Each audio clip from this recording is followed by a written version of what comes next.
right? Can this even be called music heads? Coming to you with the fourth quarter of 2025. Got four more albums for you before we end up doing eventually our albums of the year.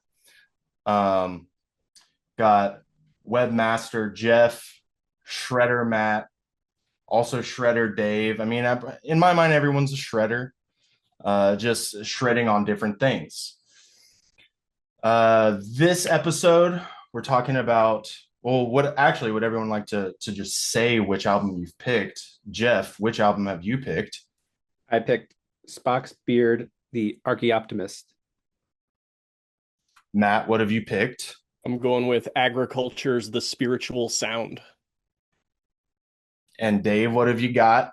I'll go with Echo Bravo Glasfisk. I picked Yowie's new album, Taking Umbrage. Yowie. So there will be, it's pretty diverse set of albums. I know that me personally, I felt like I was scramming to trying to get all these notes written, and I don't know if I really would have ever finished. So just what I've got is what I've got. But I think to take us off would be Dave talking about Echo Bravo Glasfisk. So let's do band shirts first. Yes. I can go first. I got the Necrotic Gore Beast shirt. Delicious. It's thick as hell. I just recently went to one of their shows. They were opening for First Fragment, and it was an amazing night. Three amazing bands. There was Obvert first, then Necrotic Gore Beast, who was clearly there for the mosh pit, just a slamming, brutal death metal band, just absolutely wild. And then First Fragment, of course, no need to introduce them. They were amazing. Cool. I got the newest member to my band shirt collection. I got to see Desiderium live back in, I think, November in DC. Very cool to see a fellow solo project on stage. He brought out... Sorry, I didn't know they were doing lives. Yeah, they did a small tour with Tomarum.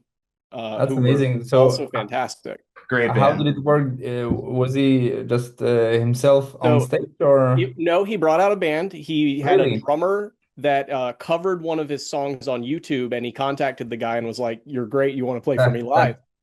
Which is like, that's the dream, right? Wow. And then a guitarist and bassist that I think he knew personally, and they just crushed it. He had like some minor backing tracks for like the synths and stuff, so there wasn't a keyboard or anything like that. But I mean, for somebody who actually uses program drums on a recording, to be able to use real drums live was awesome, and the drummer did a great job. They'll say they messed up a little bit. I didn't hear it. They sounded awesome. The sound was great. The bass could have been louder. Anyway, it was awesome. And he had band shirts for every album. So I picked Shadowburn, which is my personal favorite. Just a great artist, great album. Got to talk to him in a little bit. It was great. So musicians at home, just if you're doing covers, just cover solo artists. So that way you're gonna have a chance to be recruited.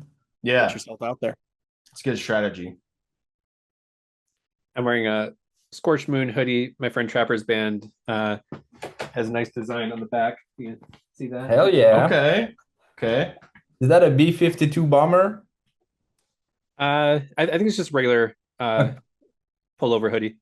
Okay, no, I mean the design. It's like a plane or something. I don't remember what the design. Turn around. Yeah, I can't see it from. You're gonna identify. Are you a plane enthusiast? Are you a fighter jet guy? Not. Well, I was talking to Dave. I was gonna say you're gonna identify the fighter jet. No, I mean, not at all. I was maybe when I was like 5. So I've got. Oh, I'm sorry. Go ahead. Oh yeah. I brought up a picture of the hoodie, and it's based on the Light of Day song from their debut album, and I think it's like a spacecraft type thing. Okay. It's all like a space themed album concept album. Yeah, dude. ain't a fighter jet. Okay, Yeah, it's that's cool. a spacecraft. I've got Thanafaxath, classic American black metal band. Saw them with Wait, Miasmatic, Necrosis. Canadian, right? yeah, Oh Canadian. shit! Yeah, you're totally right. I'm so Bro. sorry. North Thanafaxath, American. I'm sorry. North American, not There you American. go. Yeah, there you Well, they go. are American. They're not like American.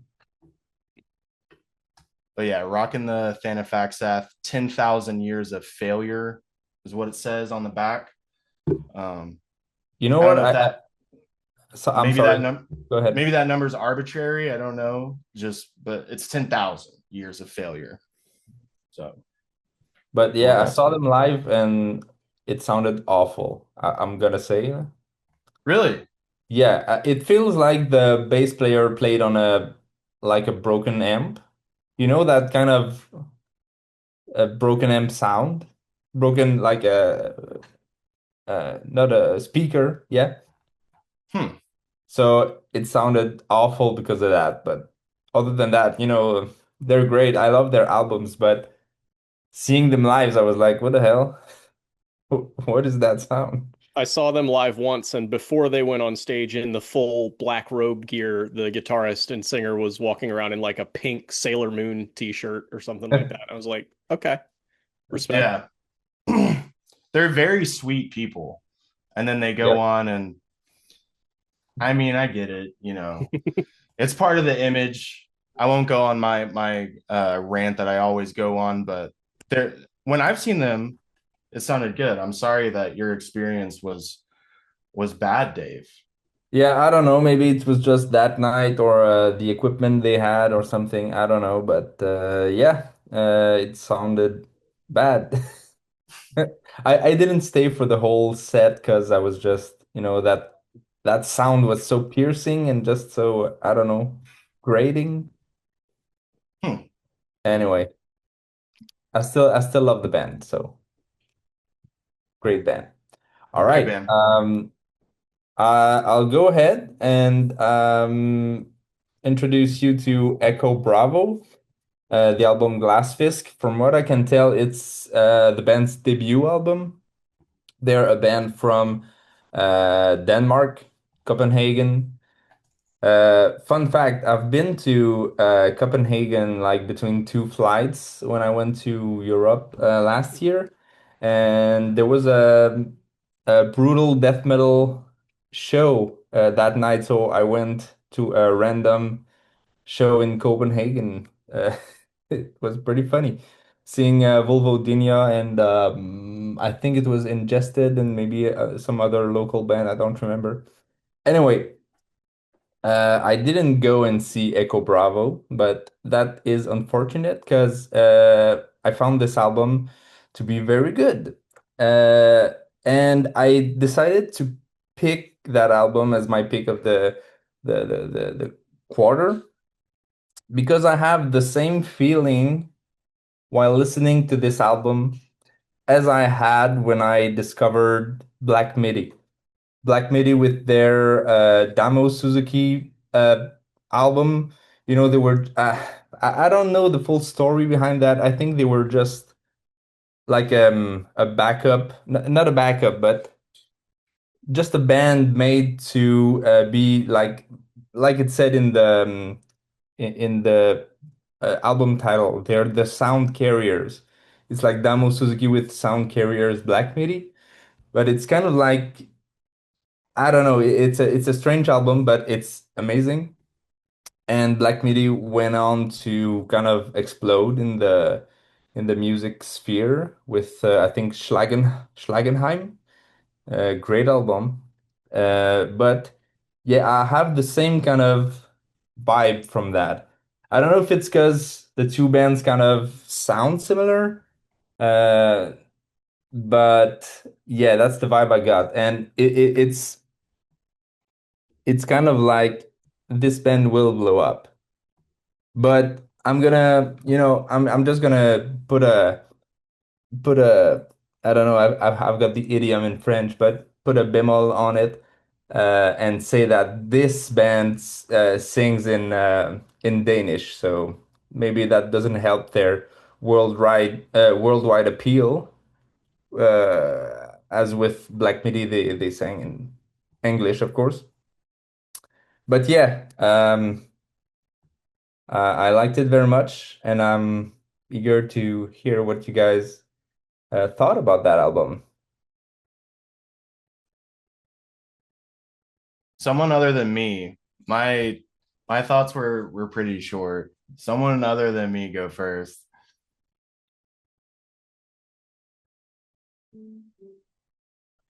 Nobody? Mine are pretty short Okay. as well. So Okay. I mean, I'm gonna pick. yeah, you pick. You All decide. right. Let's go, Matt. Okay. I did have some thoughts about this album. I didn't think I was going to at first. So I put it on, didn't have any context, didn't really know what I was in for. Um, and I got about 30 seconds into track one, which starts off with this kind of monotonous plucked guitar riff.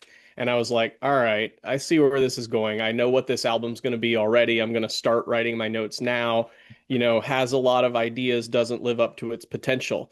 And I was wrong. I was pleasantly surprised listening through the rest of the album at the musical ground that it covered. And not everything necessarily worked, but they really did try a lot of stuff and went a lot of places. The Bandcamp descriptors are post-punk, no wave, and free jazz, which is like the holy trinity of we're just gonna play some stuff.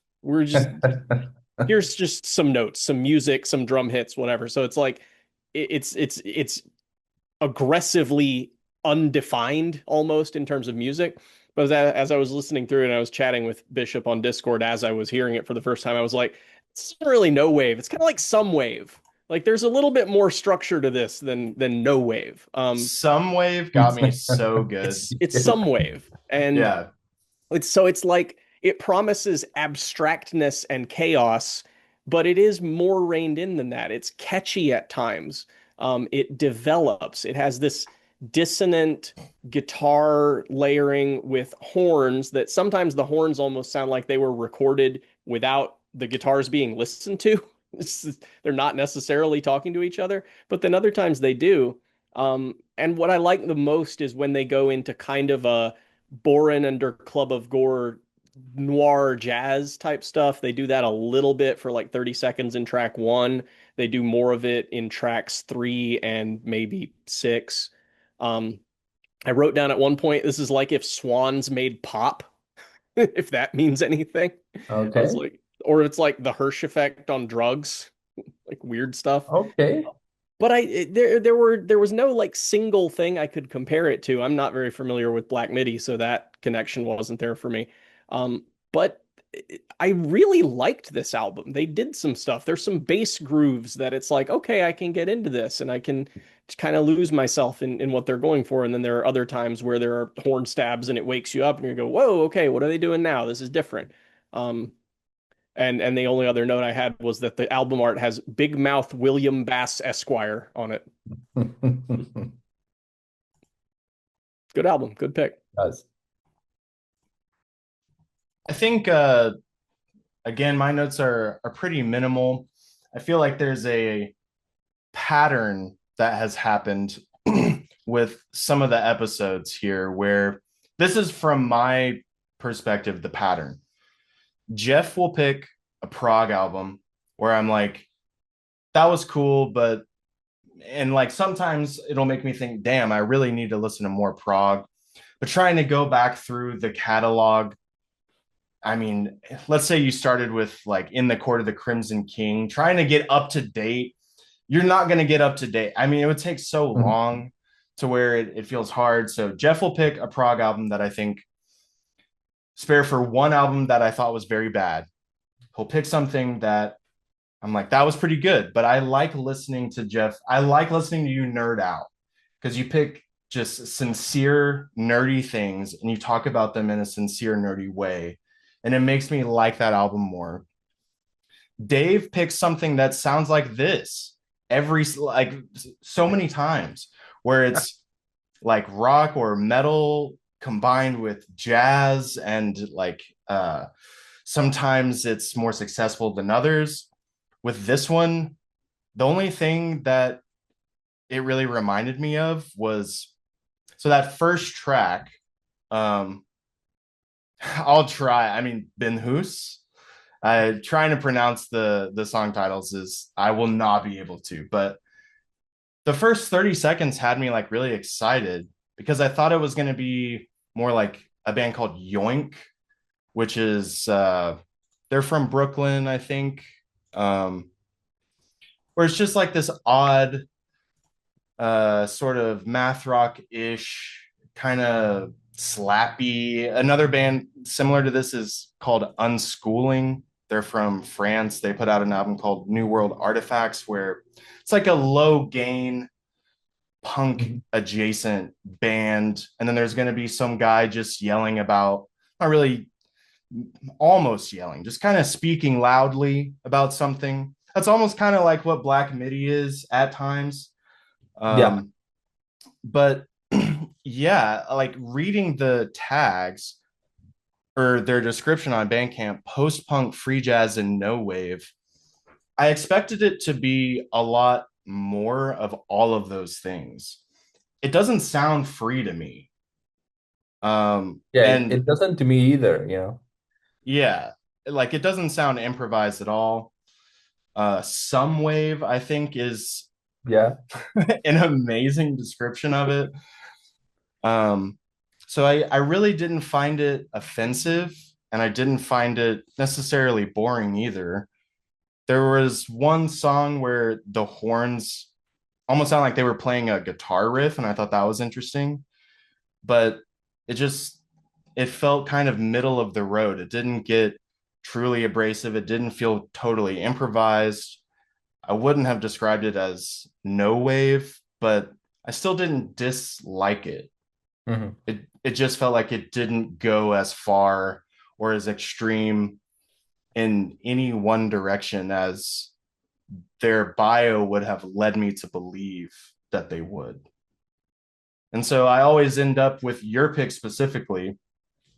I always end up wondering really like what it is that draws you to this Hmm. jazz metal free post punk no wave vibe. Maybe one day you'll crack the code. Maybe But one day. but you know, this on this album, I don't feel the jazz either, you know. I'm not drawn towards it because of the free jazz tag on Bandcamp. Yeah. And you know, tags on Bandcamp, you know, you can write whatever you want in there, whether or not it's actually representative of the music. So Yeah. I think that's to be taken with a grain of salt. Maybe that's something they want to be associated with more than something that they sound like truly. Well, it's true in some cases. In that case, I don't know. For that album, I really more or less put them in the same ballpark as early Black Midi before Yeah. Cavalcade, because Cavalcade I thought sounded a bit different. Um, so I'd say something like maybe alternative noise rock, something like that. Um, but yeah, glad to hear your thought about it. I can see that comparison and kind of like what Matt said, where if you describe yourself like this is the trinity of tags where you can just kind of play some bullshit, but someone might say, "Oh my God, that's it, bro. That's the epitome of this." In a similar way, Black Midi is one of those bands where they can kind of just release anything they want now. Hmm. Like they could almost like similar to King Gizzard. You know, they just write Yeah. whatever they want. What kind of band they are doesn't really matter. But maybe if you start out by saying, yeah, we're post punk, free jazz, no wave, then further Yeah. down the line they can really do whatever they want. So I could see that. Black Midi disbanded, right? Or am I Oh thinking no, of Black Country New Road? You I know, don't Jordy know. Grieve, what band was he from? You Black know? Midi. Black Midi. Yo, so he quit Black Midi and from what I read, he quit Black Midi and started his own, solo career or something. Mm. Did you listen to his album last year? I did not, because so many people hyped it up to me. It almost kind of made me mad. Yo, but it's good though. I liked the sort of main single that he put out from it, but I didn't come to that having any idea who he was. Because again, not being Okay. familiar with Black Midi, I was just like, people are excited about this guy, Jordy Griep. I don't know who that is. Song's Yeah, okay. same. Didn't like suck me in to listen to the whole album. Anyway, uh, is that all for you, Yeah. Bishop? That's all I've got. Jeff? Yeah. I kind of had similar thoughts to Bishop. I thought it was a good album. Um, Obviously couldn't understand the lyrics being Danish, so all of that is lost on me. But instrumentally, I did like it. I thought it was good. Uh, where Bishop mentioned like the horns kind of playing guitar riffs, I I found that sounded a bit like Mars Volta, classical Mhm. Mars Volta stuff. That kind of drew me in a bit. So I did kind of like that aspect of it. Um, and I thought it was a good album overall. Yeah. Awesome. Any favorite track? I want to hear you say I it. didn't really pay attention to the track names or anything, but Yeah. uh, Well, one I worked on it a bit, but the one I my favorite track actually is the seventh one, Idine Horø Kolonnea. So if you're Danish, tell me how how how I did it. I think my favorite, and I'm gonna deliberately mispronounce this because it's the longest one and I have no idea, is Abores Egtved Beograd Revset and Broger Svedte. I think that's how you say it. Close enough. Yeah, that's how you Good say one. it. Yeah. Yeah. All right, I think I'm up next. Yeah, we Uh, man, I wrote so much about this, and Mhm. like Dave said, let's try and be quick. I'm the worst at being quick. I wrote Well, a that's ton of good. notes. Like I like I that wrote, about you. thanks, dude. I I hear myself talking, and I'm like, you got to shut the fuck up eventually. You have to I figure like that. out. You go deep and Thanks, dude. there'll be lots of Um, shorts to make out of the sections. yeah. I'm horrified. I'm horrified. Um, so okay, I'll just start this off. Okay, so it's Yowie's new album. It's called Taking Umbrage. When I was listening to Jeff's pick, actually, which is Spock's Beard, Mhm. it made me realize that like my longest reviews are always about what I think an album means, essentially. And this goes back to me saying, if I were to try to catch up on Prague, it would be like someone telling you to, oh, dude, you haven't watched Naruto or One Piece or something. Just start from the beginning. It's like, yeah, I guess I'll dedicate the next year and a half of my life to just watching Naruto or One Piece. Trying to catch up on Prague feels almost like an impossible task. And I think it's because of that. That's why I don't usually have as much to say about prog albums. Whereas in comparison with metal albums, I've been listening to metal since I was really young. And so I feel like I always have this like partially thorough awareness of what's happening in metal music or what has happened or like what seems kind of trending currently or whatever. But anyway, my longest reviews are always about what I think an album means within the broader scope of that artist's respective genre. And I've been that way since I was a kid. For as long as I can remember, when I listen to albums, I sort of automatically categorize it from like the top down, like place it somewhere.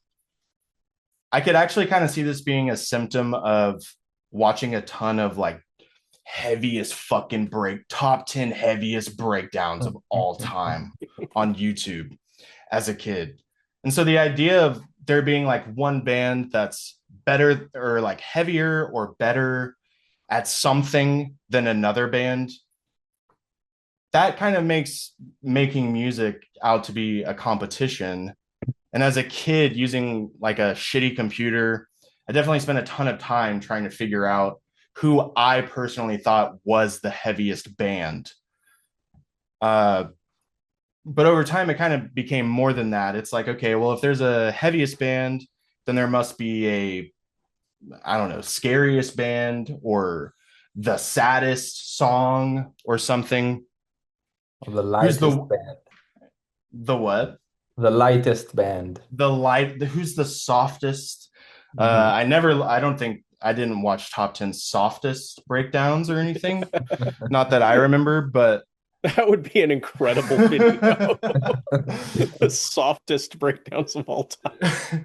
but like, yeah, like who's the worst band? Who Oh, do that's easy. is yeah, like so I was looking for new music in this way, and it sort of caused me to consciously and maybe also subconsciously plot bands in relationship to each other. And over time, after having decided for myself that Devourment was the true heaviest band, Primitive Man wasn't a thing yet, so forgive me for that. I was in middle school.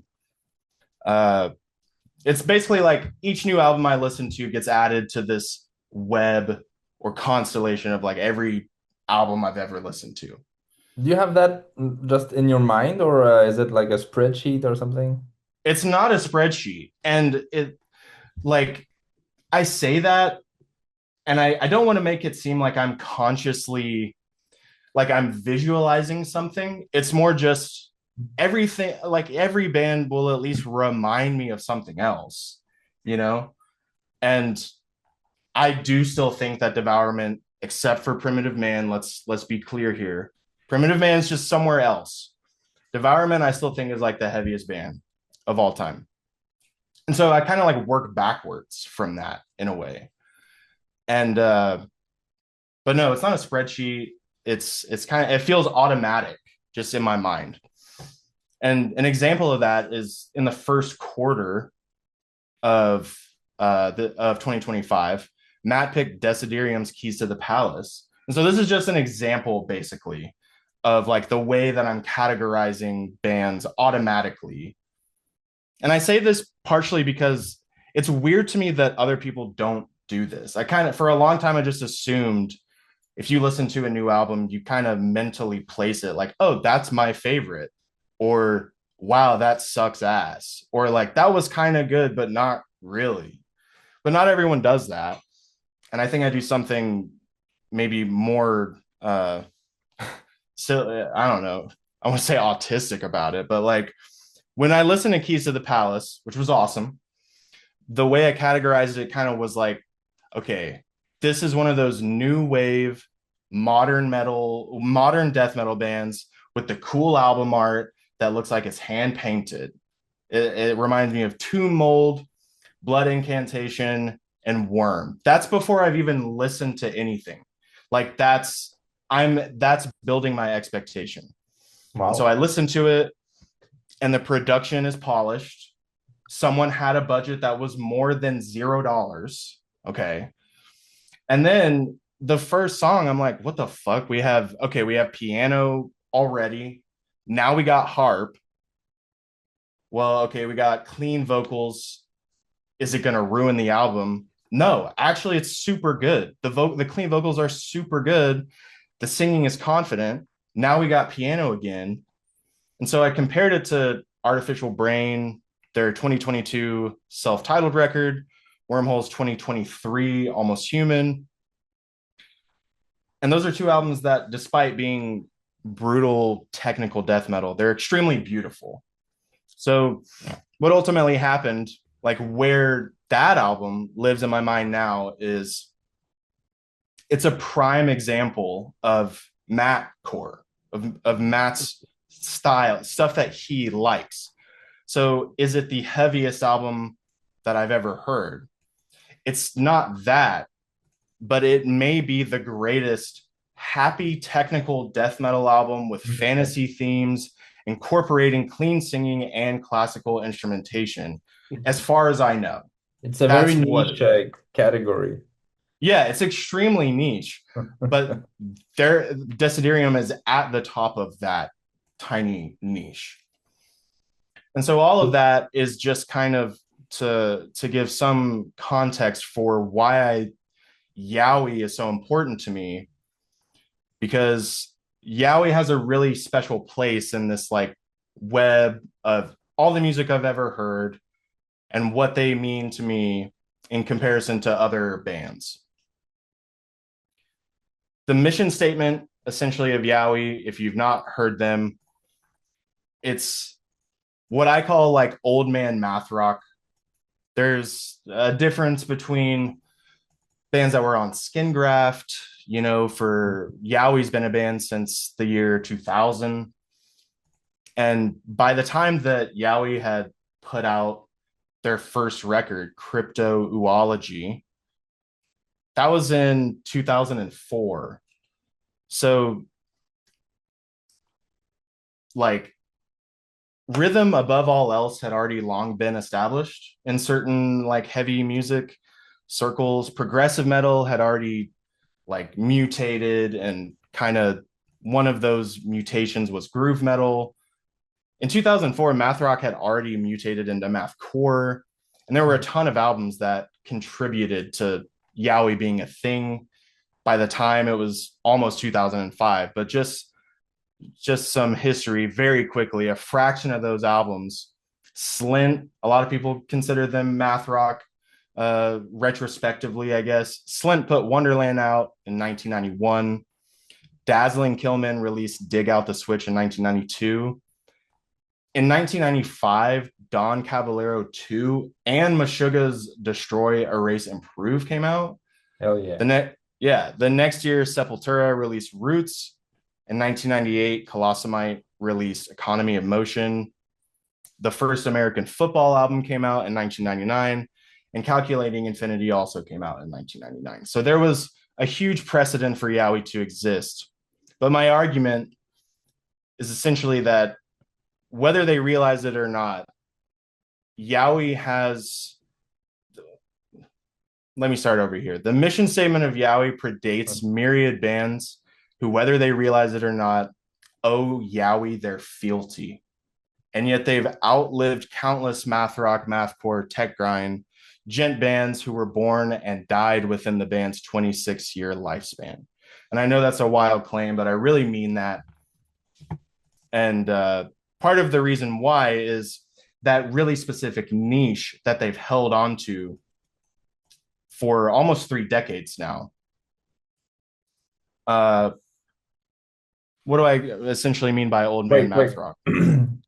I need to ask you a question. Do you think, you said Yowie owes their existence to all these previous bands and whatnot, their influences and all.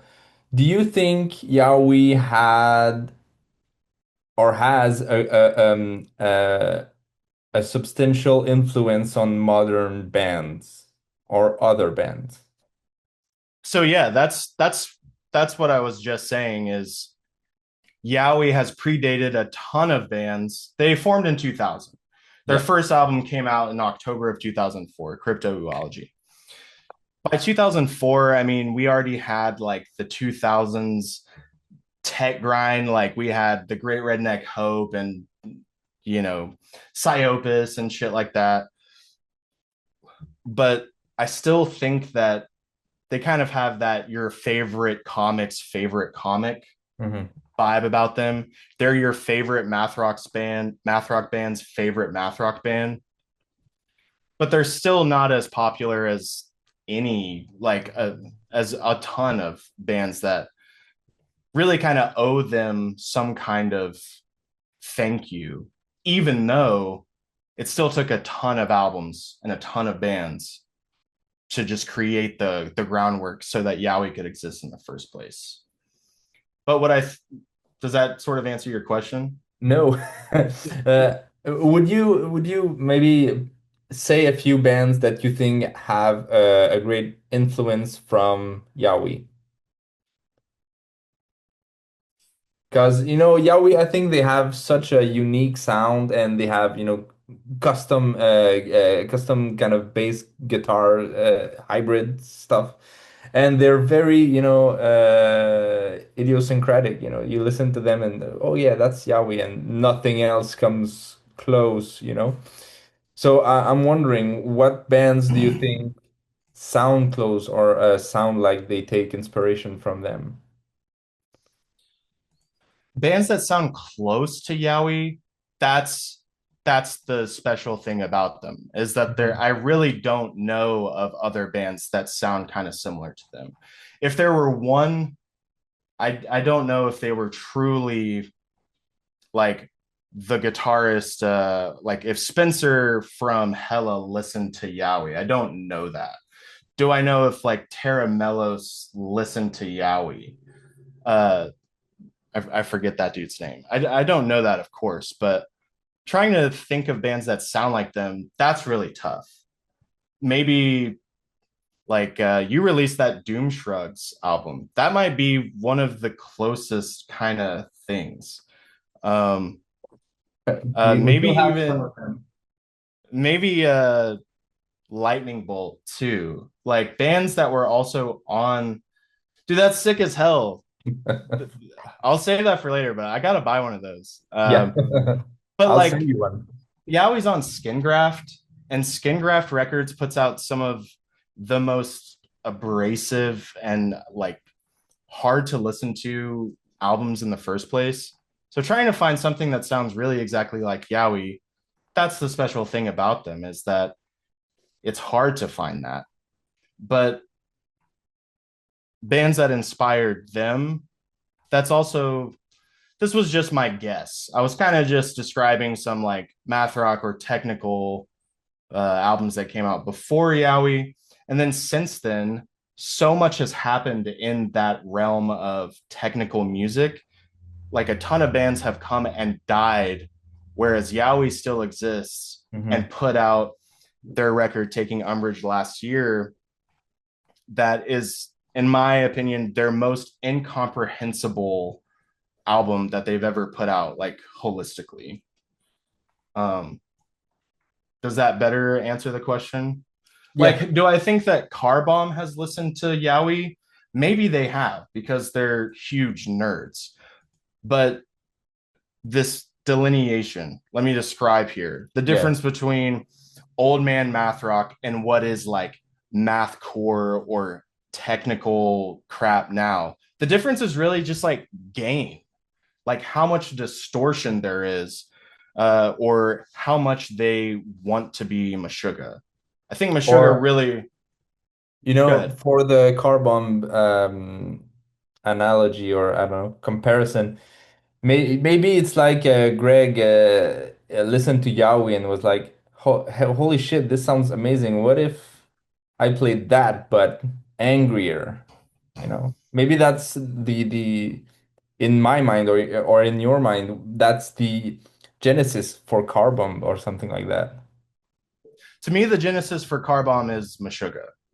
Yeah. Yeah. And like there's, again, maybe almost like two schools. There's a Facebook group that's existed for a really long time called like Dark Chaotic Math Rock or something.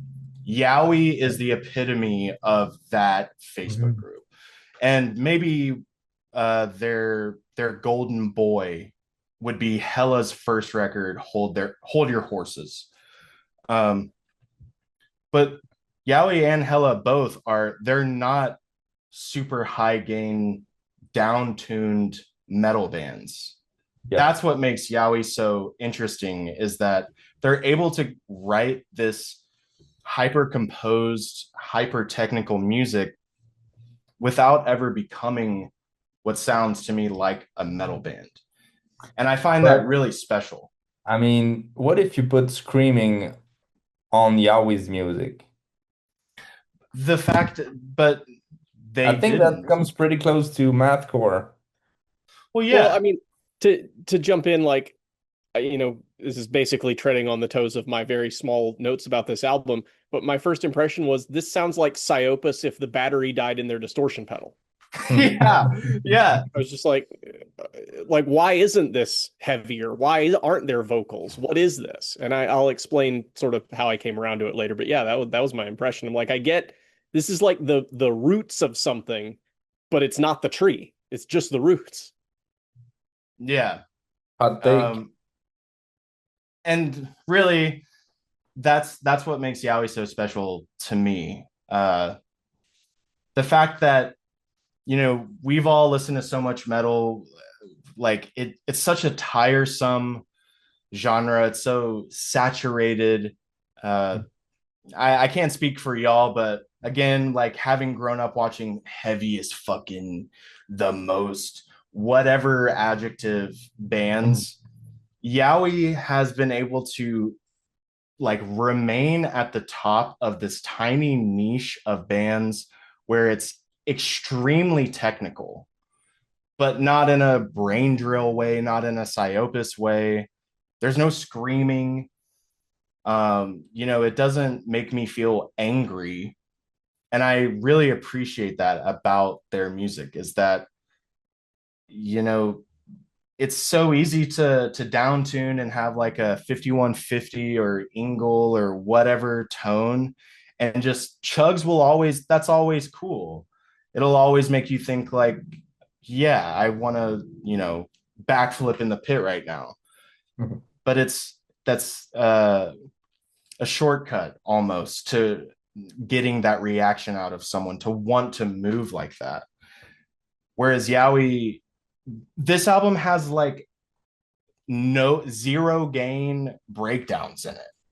And I haven't even said anything. I mean, this is just it's almost an afterthought now, but what's especially crazy about this, after their previous record, Synchro Mysticism, 2/3 of the band left. So it was only founding member Sean Defenestrator O'Connor. He needed a band, which is already a monumental task after what they've put out before. The people that he found are amazing. He found the annoyingly handsome bodybuilder and microtonal guitarist Jack Tickner, aka Okie Doke of Basil's Kite. He's super handsome. He looks amazing, and he's playing in like my favorite special band. It's really kind of annoying. And he also got Daniel the Quidnunk Kennedy is what it says on the Yowie Bandcamp for Taking Umbrage. But that dude plays in Cleric, which is another like just demented and incomprehensible band. Yeah, I didn't know that until I looked them up like 2 minutes ago, and I was like, oh, that makes sense that one of these guys is the guitarist from Cleric. Yeah. And Jack Tickner lives in Australia. I think Daniel or Ephraim lives in Philly. So like they're all separated. And the fact that they were able to release a Yowie album that still sounds like Yowie and is still sick is just a monumental feat to me. I was really kind of afraid because I loved Synchro Mysticism so much. It blew my mind listening. I've listened to that album probably 100 times and it's still amazing. So the idea of 2/3 of the band leaving and then having to fill the shoes there, I was honestly concerned that it would just not be the same or just not as cool or weird as what I expect from Yowie. And yet Taking Umbrage is, again, in my opinion, holistically their most incomprehensible album. And so that is my long-winded context as to why I think Yowie stands above other bands who maybe are their peers, I guess, kind of in a tangential way. But also why I was amazed that the album was still just classic Yowie. That seems really hard. The music's already really hard to write, let alone changing so 2/3 of the band and then saying, let's do it again. Can you do that again? So yeah, I love it. That's, Love that Yowie. it's a big indictment on me because I didn't know they had a member shift like that. And I've been, a fan of the band since Cryptozoology, back when, back in the day. And I've, written that review for Synchromysticism that Matt shared earlier in our group chat, the snobby thing. But yeah, that's amazing. Jack Tickner, I know the name from another band, or maybe he has another band or a solo project. Basil's Kite. Basil They're Scott, it's amazing. Another yeah.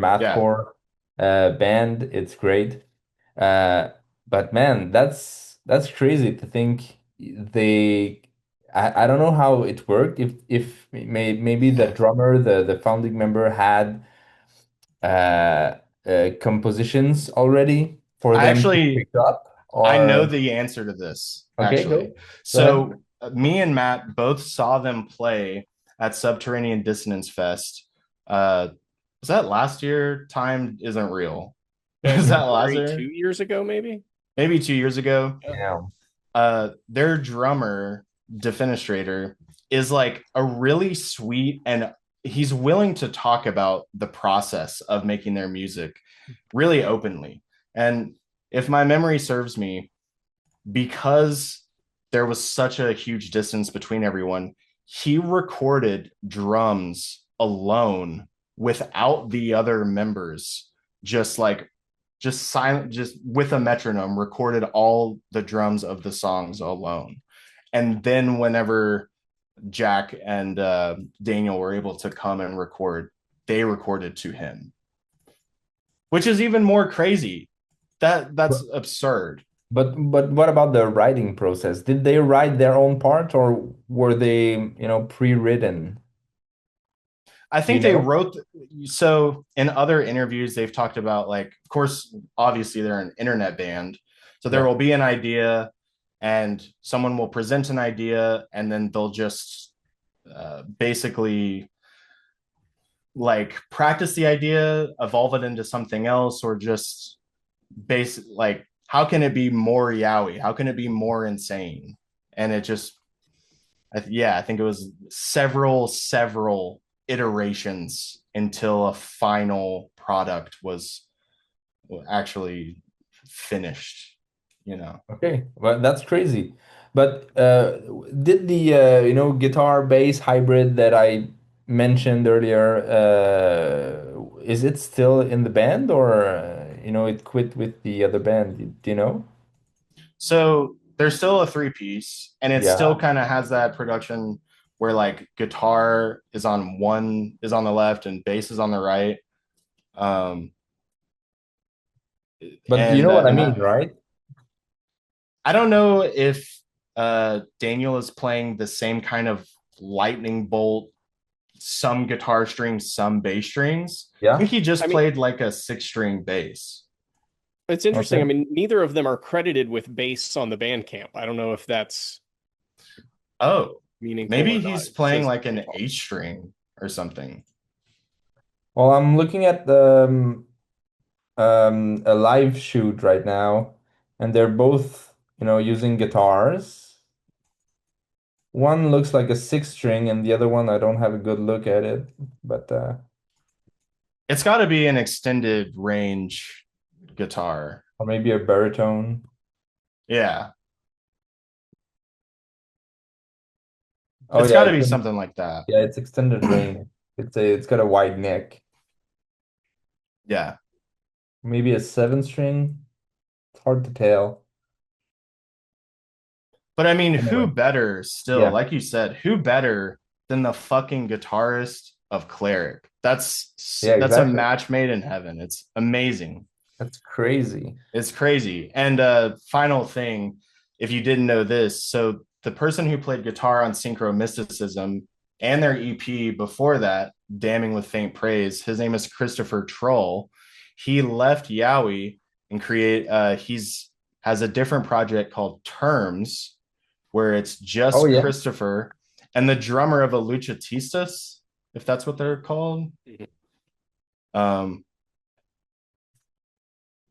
but it's also just incomprehensible, what I call old man math rock. Luchatistas is another great example of old man math rock. Oh yeah. Well, Terms is great. I didn't Terms know is it was great. I didn't know it was from the Yowie guy. Yeah.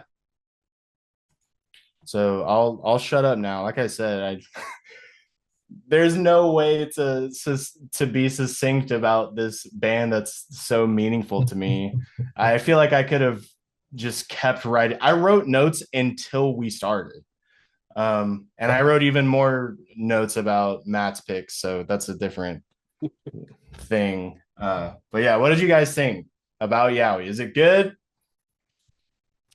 Well, I can go ahead because I already infringed on your on your time. But yeah, like I said, yeah, we have known the band since a while, and I loved it. Uh, maybe it's my favorite of theirs. Not sure because I don't keep a good track of that in my head.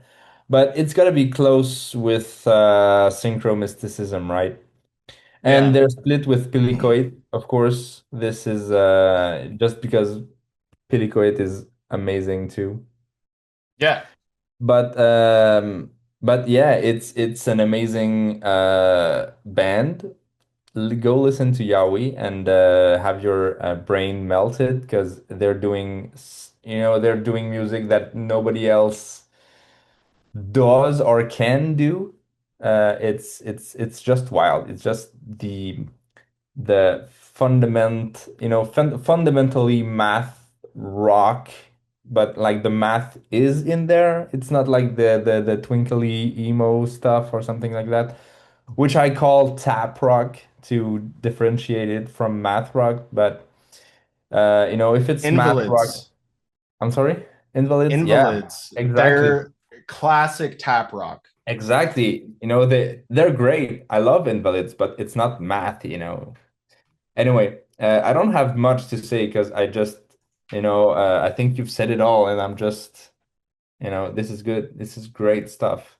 But yeah, loved it. Sick. Yep, that's it.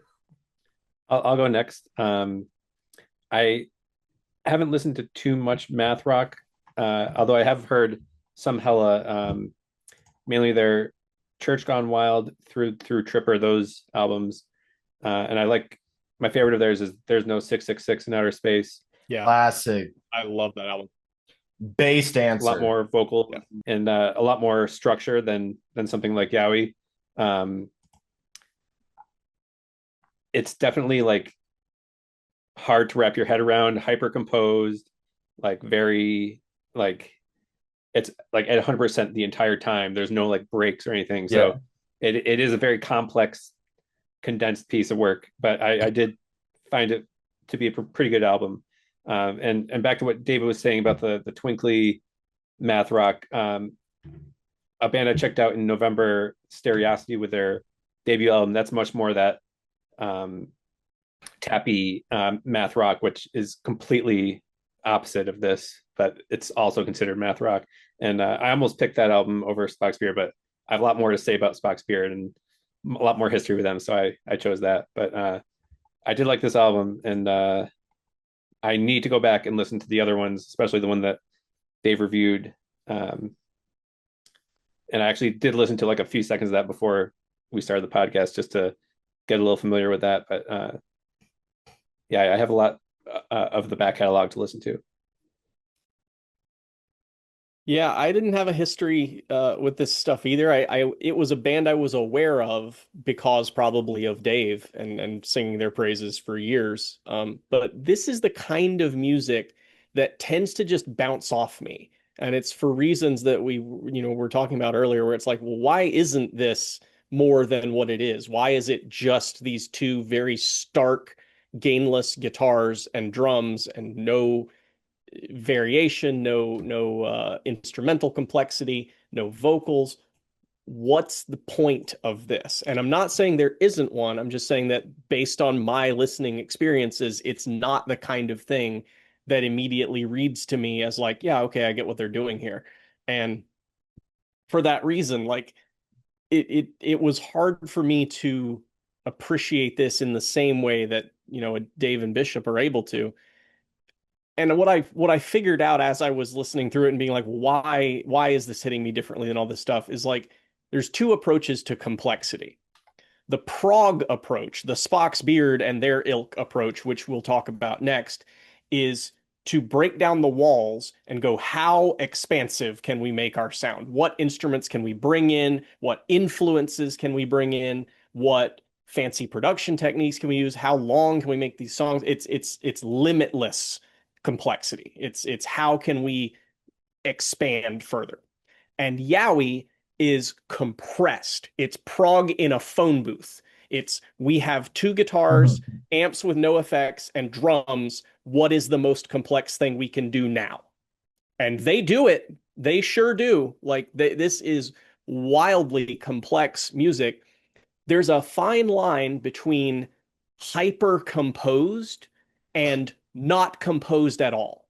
Because to a naive listener, this is just two dudes doing this on a guitar, with no direction. And in a way, it's I didn't know about the compositional process where you were saying the drums came first and then the guitars got added to it. The platonic ideal of crazy math rock or mathcore to me is to have one sort of anchor instrument, either guitar or drums, play without a metronome, basically this, but like a smarter version of this. Like if you're really good at your instrument and you can just rip off some sick riffs, that becomes the bass line. And then can I write guitar, bass, drums that all fit together with that? And that's really hard to do.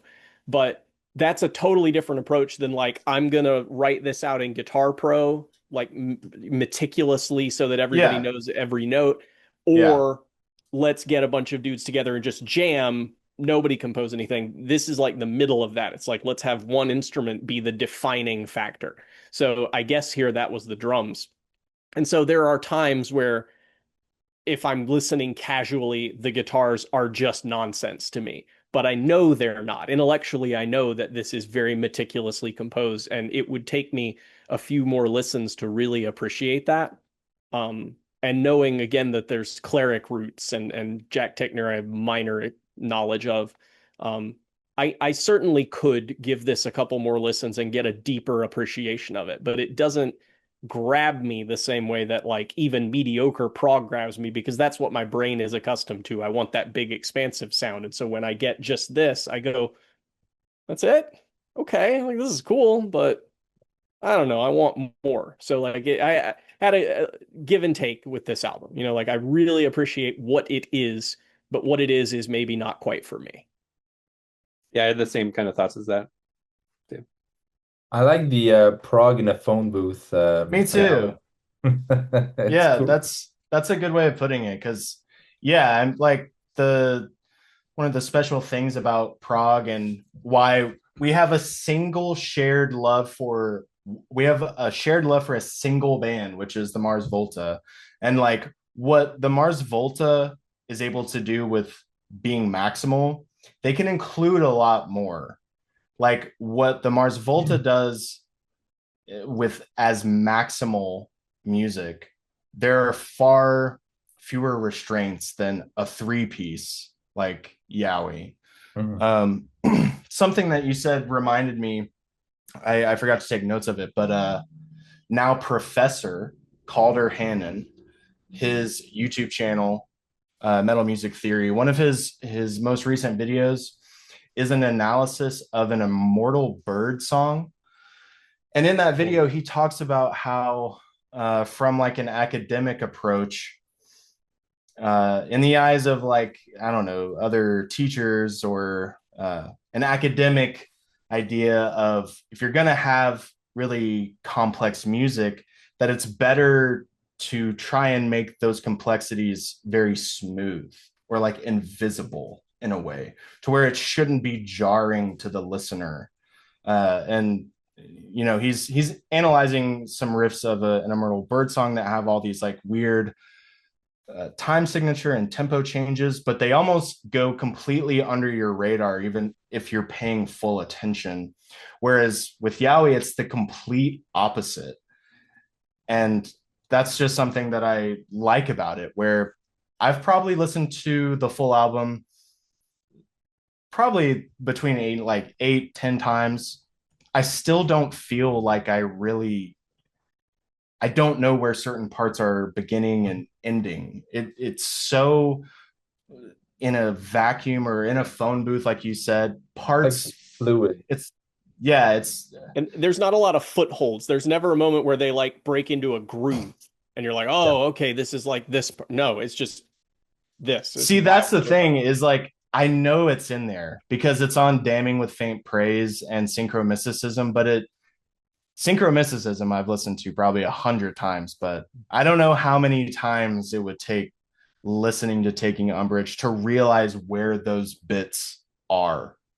It feels somehow even more incomprehensible than that. But yeah, I'm glad that you guys liked it. I guess the line between improvisation and composition, when you're trying to find if a band is improvised or something, is can they play the same thing twice, the same set and the same notes at every same place. So I guess they do, because they do live sets. I didn't see them live, but I guess that's what they do. They truly write their material, and they know where they're at in their abstract, very hard to follow. I don't know, piece like an orchestra, something like that. I really like the process of again creating like it. I'm not doing it on purpose. It's just when I listen to something new, things just kind of automatically go in places. And in Cinethrak, Colin Marston's band with Weasel Walter and the like hyper brutal death metal band. the hyper brutal death metal, Yeah. where I thought it was fully improvised, but in interviews that Colin's done over the last 10 years or something, he says that it's actually kind of hyper, like it's not improvised, which I never would have thought. So it's fun for me to again like work backwards from music that's fully improvised to music that's so complex it sounds improvised, like in Cinethrak, but they're hyper brutal. And then okay, what like in that gradient, Yowie is somewhere closer to improvised all the way to like on the far end of the spectrum. I don't know, just pop music or something. So it's a worthy comparison, I think.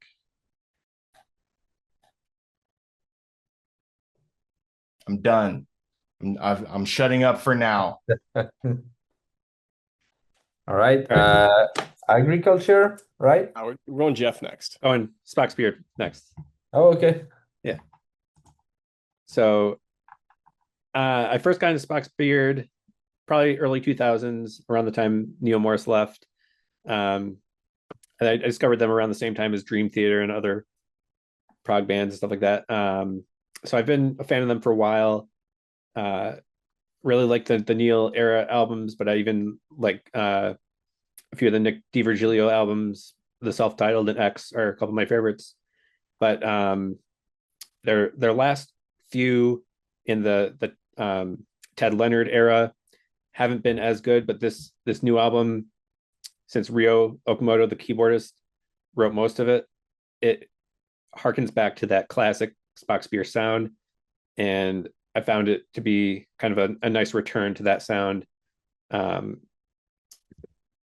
Snow was their last album before Neil left, and we discussed a bit about that in the chat. It's like a prog rock opera album, and I really like that album. And I also recommended the Kevin Gilbert album, The Shaving of the True, as kind of a companion to Snow, since Nick DiVirgilio also helped finish that album. and is prominent on that album.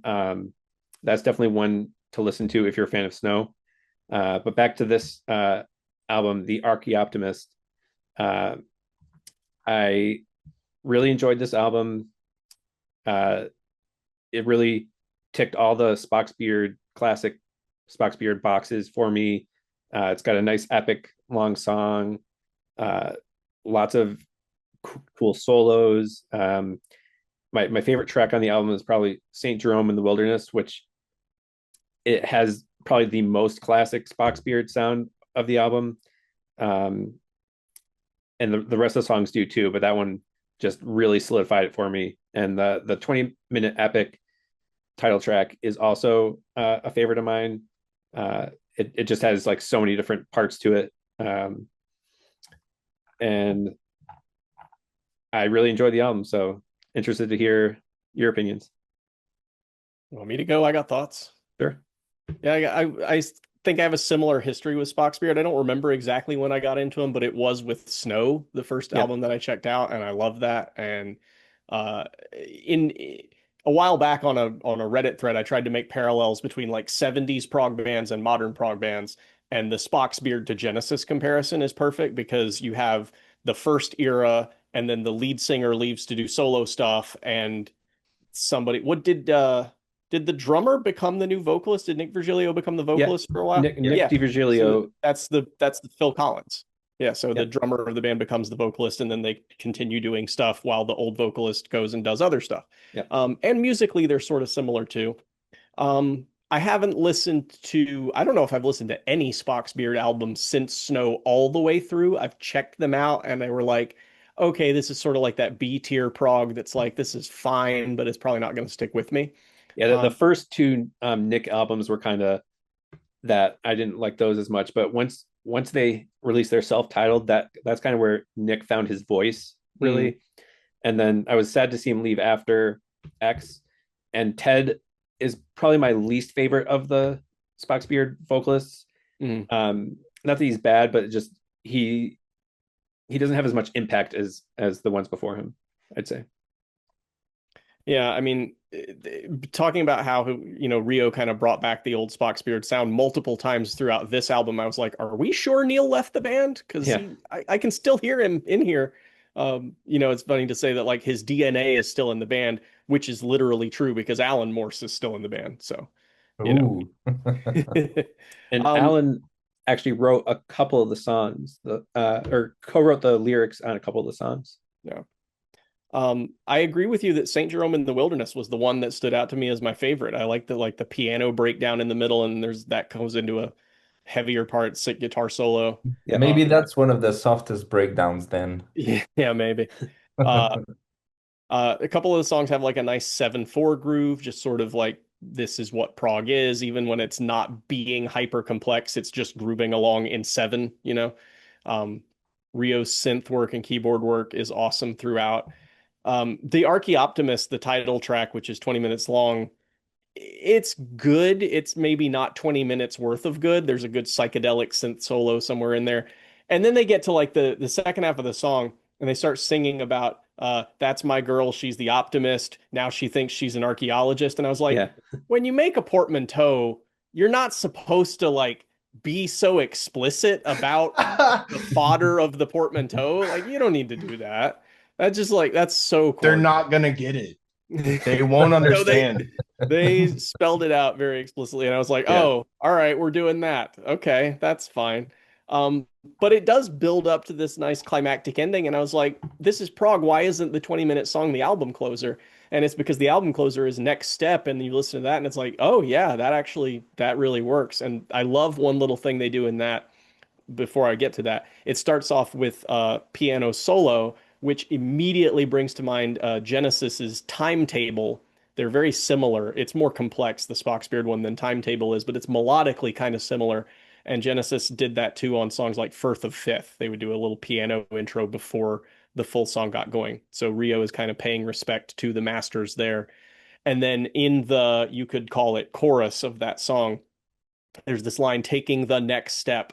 And then the second time it's taking the final step. And then the third time it's taking the ultimate step. So they're adding a syllable and therefore they're adding another layer to like the melodic rising during that. Really cool compositional trick. And then it just closes with this big Lydian chord. You know, it's like, hey, this is prog. So yeah, this is a B plus tier prog album for me. It's not the best thing I've ever heard, but it's probably the best thing Spock's Beard's done in, 2 decades. So I B was a fan. plus. I That's also good. meant to mention the track Aforethoughts being the fourth part of the thoughts kind of collection of songs where it was thoughts part one, part two, and then afterthoughts, Aforethoughts, and then Neil Morris actually released part five back on one of his solo albums, which was even before part uh Part three. I part think before three. part three. Yeah, I don't know why he came up with part five then. yeah. But now there are five parts that you can put in a Yeah. playlist and listen to, and it's kind of cool to kind of listen to that as one kind of Do you think collection. do you think they talked between, each other? Maybe Well, Spud Spirit had the idea of getting a fourth thought yeah, song, I but know that maybe Neil had that idea too, and they both released a thoughts part four. Neil was involved in the third part, even though he Yeah, wasn't in but the I band at the mean for the time. new one. Yeah, there's no mention of Neil being involved in this new Yeah, album at all, but they but might have talked like yeah, about it. what if they both had the idea of releasing the thoughts part four I don't know. on different albums, There's two thoughts part four. No, And they there's argued. only one four. So it was one, two when Neil was still in the band, then three when Neil was out of the band, and Neil did five on his Yeah, own. And so this is part four, which kind of fits neatly in between them. yeah. Anyway, I come from the pretty much the same place as you two guys with Spock's Beard. I think I've discovered the band with Snow, which I loved back then, I'm gonna say, because I've changed my mind since then.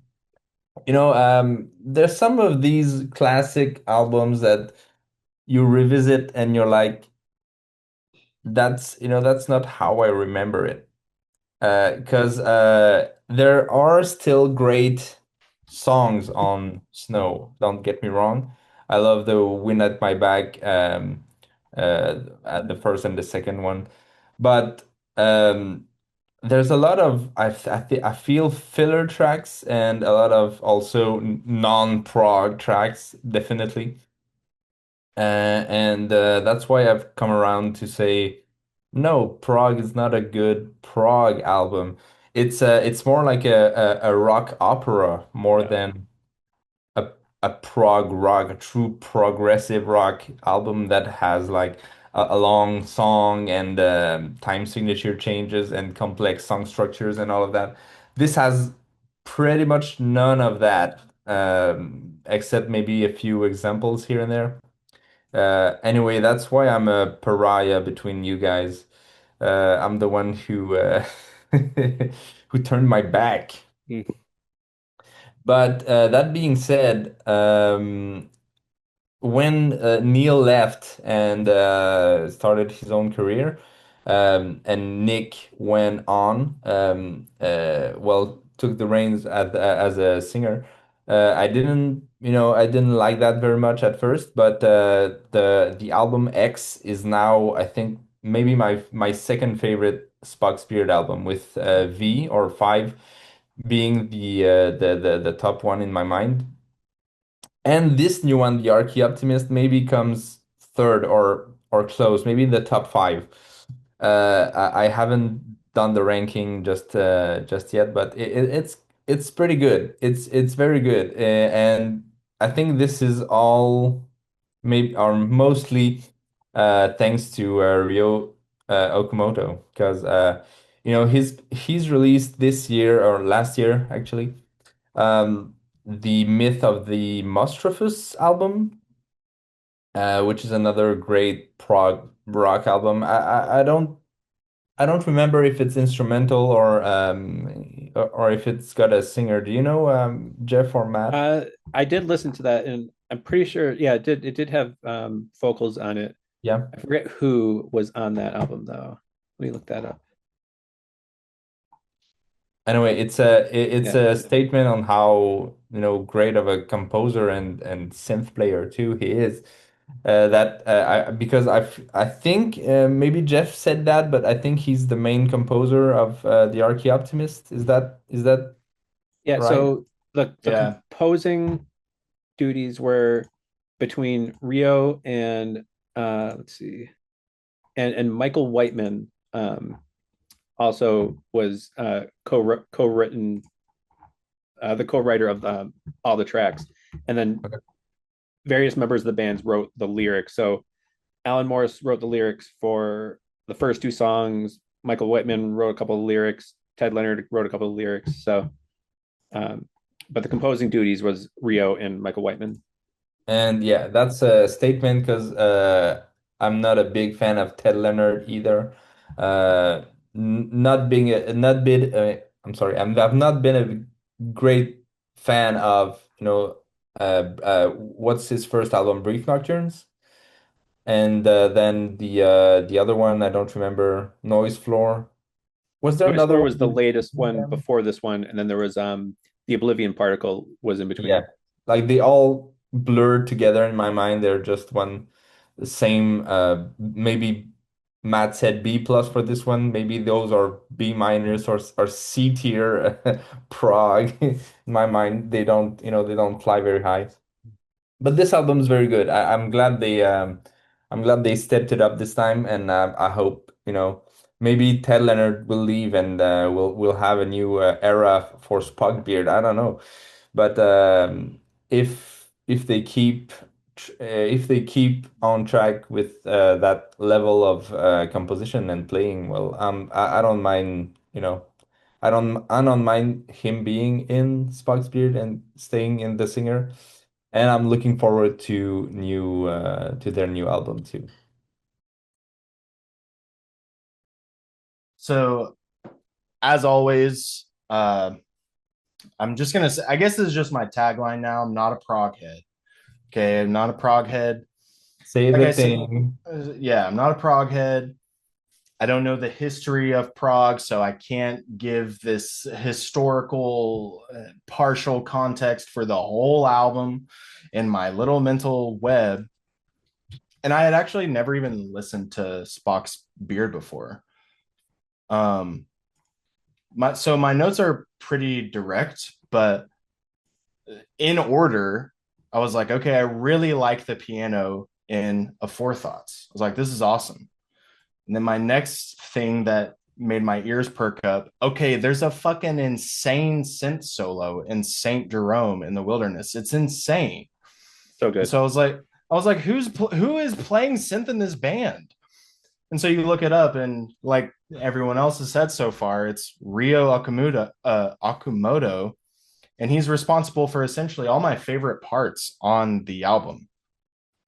Uh, Seems like a legend. He was born in like 1959.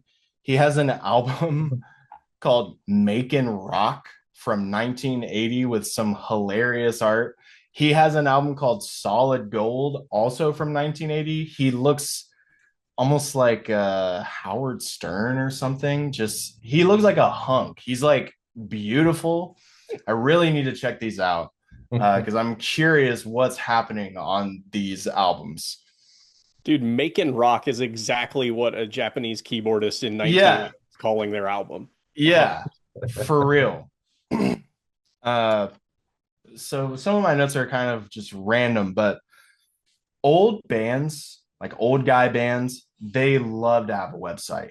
They want to have a website where they have a bio for every single person who's ever been in the band, and then they just don't really update it all that much.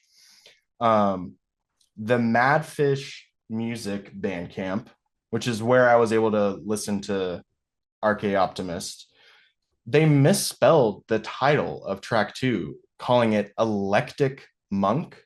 Yeah. And the first time I listened to it all the way through, I thought this was just a word maybe this is a prog word. I just don't know it. And but then reading a review, someone called it electric monk, and I was like, okay, so Madfish just doesn't give a shit. They're just not gonna fix a typo. It takes 3 seconds to fix it. Yeah, it's correct on Um, Spotify. So it's yeah, just the Bandcamp yeah, just error. leaving them. No, it's cool. It's just track two. Yeah, Electric Monk. Uh, the Archaeoptimist has this really cool funk bit. So it's a 20-minute song, but like 5 minutes in, there's this really sick funk bit with, again, Rio's just going insane. It kind of reminded me of something you'd hear in a 90s anime. And that's when eventually I looked up. I was like, okay, who is in this band? And it's like, all right, well, their synth player is Japanese. And that song kind of reminded me of some Japanese music, even a tiny, tiny bit of Mouse on the Keys, which is maybe a stretch, but it reminded me a tiny bit of that. Um, I liked this.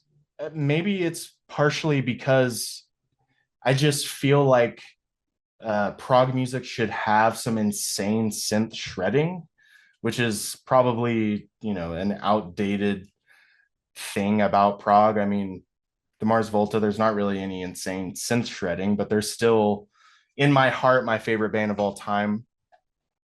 Um, Researching this band was kind of a trip because they've been a band for so long. A founding member, Neil Morse is the founding member, is a founding member, correct? Is Yeah. that true? Yeah. He's not in the band anymore, but his brother is still in the band, who was also a founding member. So it was like a Yeah. brothers band. I think that's cool. I like a two bros band. That's sappy to me. Um, but reading about what Neil went on to do when he left Spock's beard, that's where it becomes a trip. He's like, I need It to is. write Christian prog because either it doesn't make sense in the context of other Spock's Beard albums, or Spock's Beard maybe isn't Christian enough. That feels, maybe I can't make that claim. Y'all could correct me here, but like, what is so heavy about Snow that he couldn't talk about the thing where his, okay, let me say this very sensitively, okay? The re like he writes Testament in 2003 Testimony? after a testimony. I'm Yeah. sorry. Yeah, Testimony. He writes Testimony after his daughter had a heart condition that healed quickly. That's what I'll say. And it drove him to, give his testimony. I say this in a do I say it in a respectful way? I Keep it mean, going. yes, I do say it in a respectful way. Christian Prague in 2000, the 2000 aughts sounds like the worst music that you could ever make to me. That's Um, respectful. but I also feel like it could have just been a Spock's beer. Neil being the vocalist, everyone loves you already, bro. Just you can talk about God. Like he's someone who his individual uh, notoriety or history kind of partially precedes the band. Everyone already likes you as Neil Morse alone. You're allowed to love Jesus in this band. And am I wrong? Do you feel like that's not true? I I mean, don't know. the on the other hand, if it's not because of that, was it then for Yeah, the money? I never got that impression.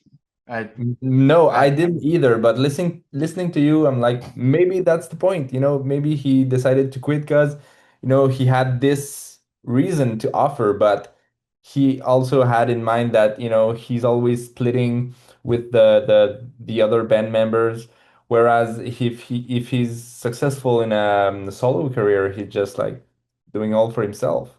I don't know. I mean, Just considering bringing how that many up. musicians he still works with as a solo artist, I can't imagine that's the case. Right. I mean, he's got to pay Mike Portnoy to do his drums, you know, and Yeah. like Ted Leonard and all that stuff.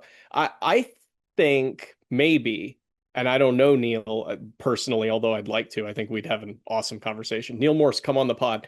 Um, I didn't realize because I hadn't listened to all of the Spock's Beard stuff when I got into Snow, that when you go back to like I think their debut album, is it The Light? There's one song Yes. that has Yep. like a Yeah. ton of F-bombs in it. Yeah. I Yes. didn't know this. Whoa. And so It's if the, I I were think Neil it's the light Morse, or maybe the water. I think it's the water, oh actually. maybe the It's water. on the album The Light, but yeah, I think it's Yes. the water. Okay, that's it. It's the water. Anyway, if I'm Neil Morse and I'm converting my music to Christianity along with my life, I maybe want to distance myself from having that in my discography. So, like, I don't want to start making Christian music as Spock's Beard and then have Christian people go back and listen to that album that I'm now Mm, kind of ashamed of. I want mm, my own arc here. It's probably not because the band was like, oh, we don't want to play your Jesus music.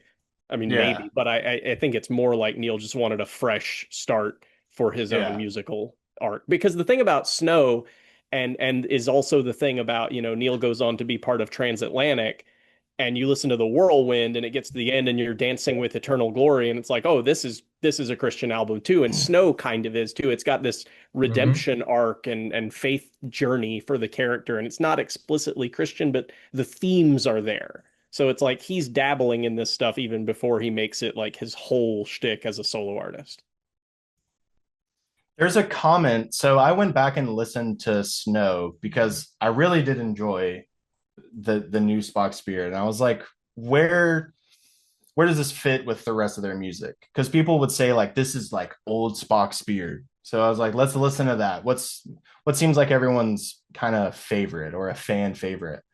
And some of the comments on Snow were there was at least one comment where someone said, I love this band, but I don't like the Christian sound, like the Christian music vocals. And I thought that was kind of funny. And when I read that, it kind of instantly changed the way that I was listening to the music. And it made me, that's where I started thinking, it's not just dad prog, it's actually mom prog. Like your mom would be okay with you listening to Spock's Beard. You'd be allowed, even under the supervision, if like your mom needs to read the lyrics back in the day of "Is this okay?" Your mom would say, "Actually, I kind of like Spock's Beard," and then eventually she really loves Neil Morse because now he's a Christian. So it's ultimate mom prog, ultimate Christian mom prog. It's totally okay. Final thing that I have, my final note. This was kind of crazy. This is a comment on a Reddit thread whenever they released Invisible as a single. And someone says, whoa, this is derivative of prog weeb. They commented, whoa, I just listened to their new single Invisible, and it really gives off the old school Neil Morse vibes with the acapella that resolves so stereotypically into dominant major. For one, that's like a very close listener comment. Even Yeah. if it's kind of critical, it's almost flattering for someone to say, to analyze your music like that.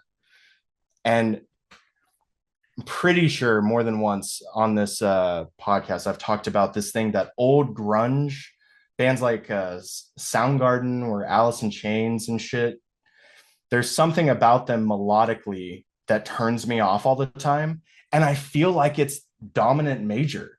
And I never knew what it was before. And I always wondered, what is it that when Soundgarden plays this chord progression, why is there a moment where I instantly say, fuck that, I don't like it anymore? And I think it might be dominant major. Hmm. So listening to this album helped me understand my own musical preference in a way that I had wondered for a long time. So thank you for picking it. Wow. It was, yeah. I That's think what crazy. I think what you're talking about with dominant major in the grunge context is that almost all of that early 90s music is in Mixolydian. It's major key, but with a flat seven. And so you're going from like a D major to an E major, and the E major is the root. That's all over the place in rock and grunge before it. The thing about the Reddit comment, though, I think that might be referring to the invisible vocal harmony is a 5 chord with a suspended 4 that then drops to the third, which is the 7th of the root. I think I have that right. Calder will come after me if I got it wrong, but that's what that. And I picked up on that too. I was like, oh yeah, that's a classic sort of prog vocal harmony thing going on there. Yeah, and when I listened to Archaeoptimist for the first time, it instantly does those things that, in my mind, that's prog melodic sensibility. And typically it turns me off. But somehow this album kept my attention. I listened to it maybe 3 times all the way through. Wow. And it doesn't feel that long. So as a non-prog head, really it's not hard to listen to. The title track, it doesn't feel 21 minutes long to me. Again, Rio kind of carries us here.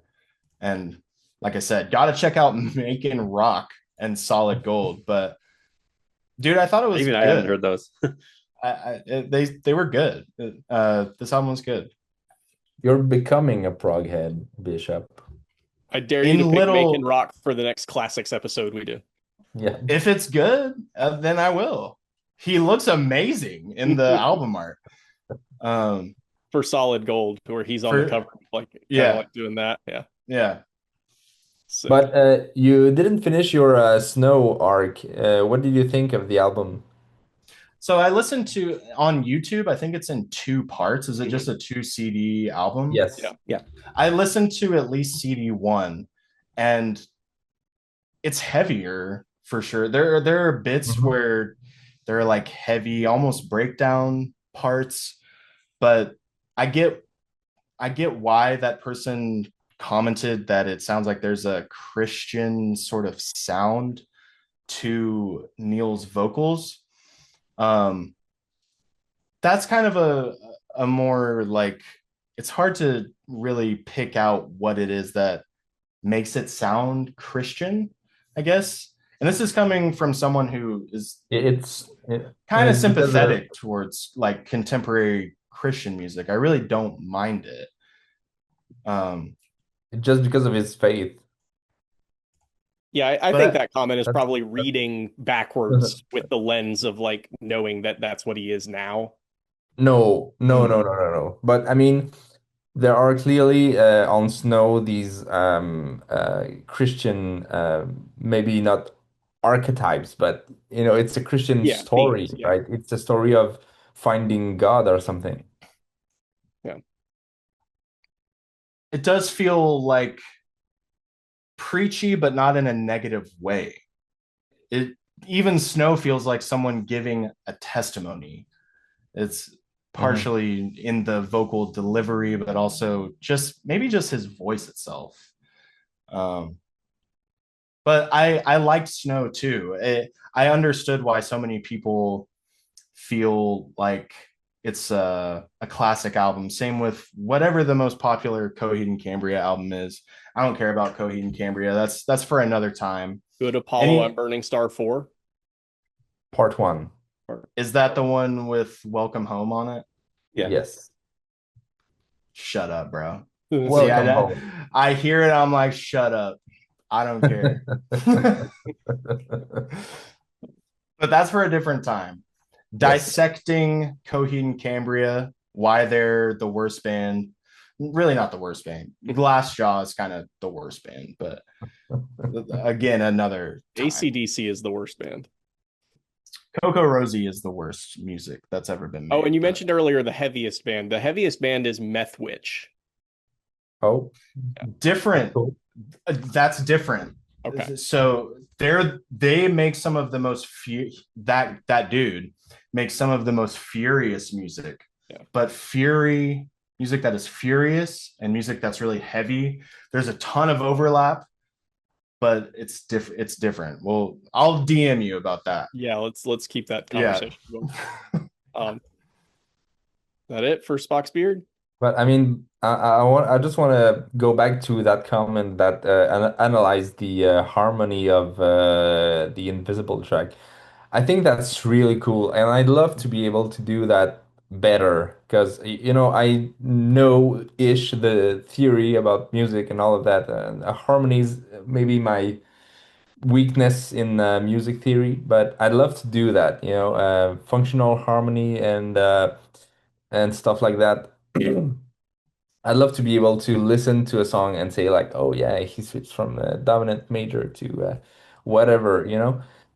I like picking up on stuff like that when it's tractable, when it's one little chord thing like that. I could never listen to something like Yowie and try to analyze Yeah. what's going on musically, or even Desiderium. Like it is very musical and consonant, but it's so Yeah. busy that like there's very few moments where I'm like, oh, I know, I understand this chord progression.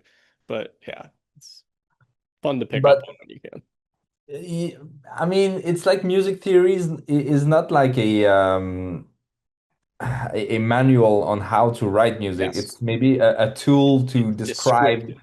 Yeah, it's more descriptive than prescriptive, I guess you could say. Yes. So things like Yowie, you really need to like maybe break your brain trying to describe what's happening harmonically. Whereas more traditional music is gonna maybe fit more easily with the you know the kind of system of music theory to describe it. Yeah. It's actually a perfect contrast is in my shirt and Bishop's shirt because Thanatos is an example of a band that is not typically approaching music from a music Mhm. theoretical perspective, but a geometric perspective. And they're playing notes because that's what your fingers can get to on the guitar. They're just playing neck patterns on the guitar, not because this is Lydian diminished or anything like that. It's just here's a cool thing for my fingers to do. And I used to write some riffs like that too. But yeah, that you can mostly tell when they have something like that going on, which is equally Or valid. It's just it's an example of like you don't need to describe Thanatos riffs with music theory. That isn't how they're constructed or their purpose. yeah, or maybe How it do you sounds cool know? to them, you know? How do you know? Did I you don't. ask? I You just as a don't know. guitarist, like I can hear they've got riffs that are like Right. Yeah, they've got that's chromatic a seventh shit. and a flat seventh and a sixth and a flat. No, it's not. It's just he's going down the neck of the guitar. That's all it is. Listen, bro, they got cloaks on. Okay. They're like Exactly. creatures. They're some kind of special, I don't know, magic or some shit. And No they're evil third and modes scary. and 10 to 5 Incredible. All right. All right. Now we can move on. Oh man. Before I do mention agriculture, it's funny that uh Jeff related Yowie a little bit to Mars Volta, and then Bishop related Spock's beard a little bit to Mars Volta, and we've talked before about how that's like the connecting tissue for all of us. Have you seen the tweet that's like uh guy who's only ever watched Shrek watching a second movie? Kind of picking up Yeah. some Shrek vibes from Yeah, of this. course. Yeah. It's like that's us with we if we don't know anything else to compare it to, it's like kind of getting some Mars Volta from this Yeah. Yeah, it is that. I'm getting some Shrek soundtrack vibes from that. Yeah.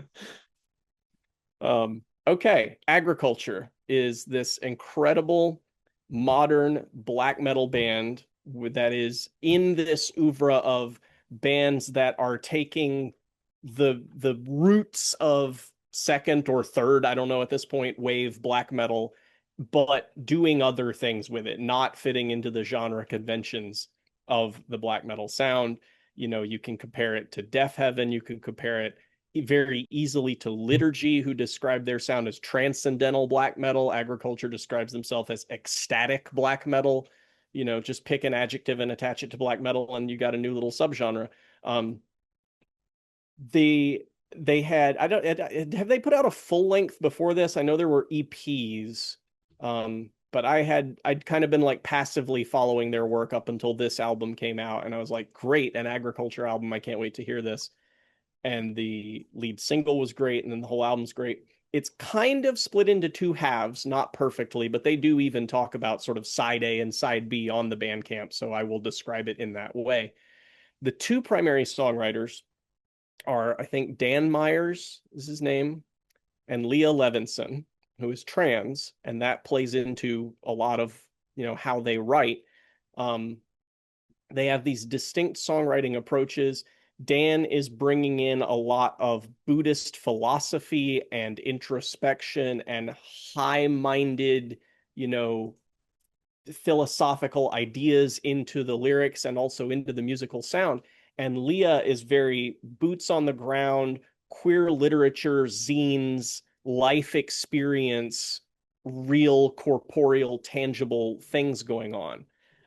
And the clash and overlap of those two worlds creates this unique and fascinating sound that comes out in the spiritual sound that comes out in this album. They've got, like I said, black metal roots, but then you'll also have guitar solos, not a black metal thing. There's sludgy, dissonant parts that sound like, ion dissonance or Psyopus a little tiny bit. Nothing super mathcore-y, but just some sort of heavy, sludgy breakdowns. And then dream pop choruses and songs with soaring, clean vocals. So there is a lot going on here. It starts off pretty heavily in side A, that sort of grittier, tangible heaviness. You get to track 4, I think, is called The Weight, and the lyrics of that song are fascinating because it's several sort of half thought out anecdotes, not half thought out like they're not thoughtful, but just sort of bits and pieces of stories of what's happening to some personal people that Leah knows being harassed and being stalked or something like that. And it doesn't resolve. The full lyrics of the song are just this collection of events being described, and that's it. And from the way that I would be writing lyrics, I certainly can't speak to the experiences that go into that stuff, but like I would try to take what's going on there and resolve it and lead to like, and therefore we must rise up, or as a Christian be like, and here's where Jesus comes in and what he has to say about it.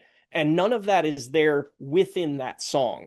But I think what's cool about it is there in the full arc of the album. That song by itself is this isolated little binoculars on these events going on, but it immediately flows into the next track, Serenity, which is about love and about how hopeful and joyful life experience can be. And so I think putting those songs back to back is a fascinating juxtaposition, and I love it.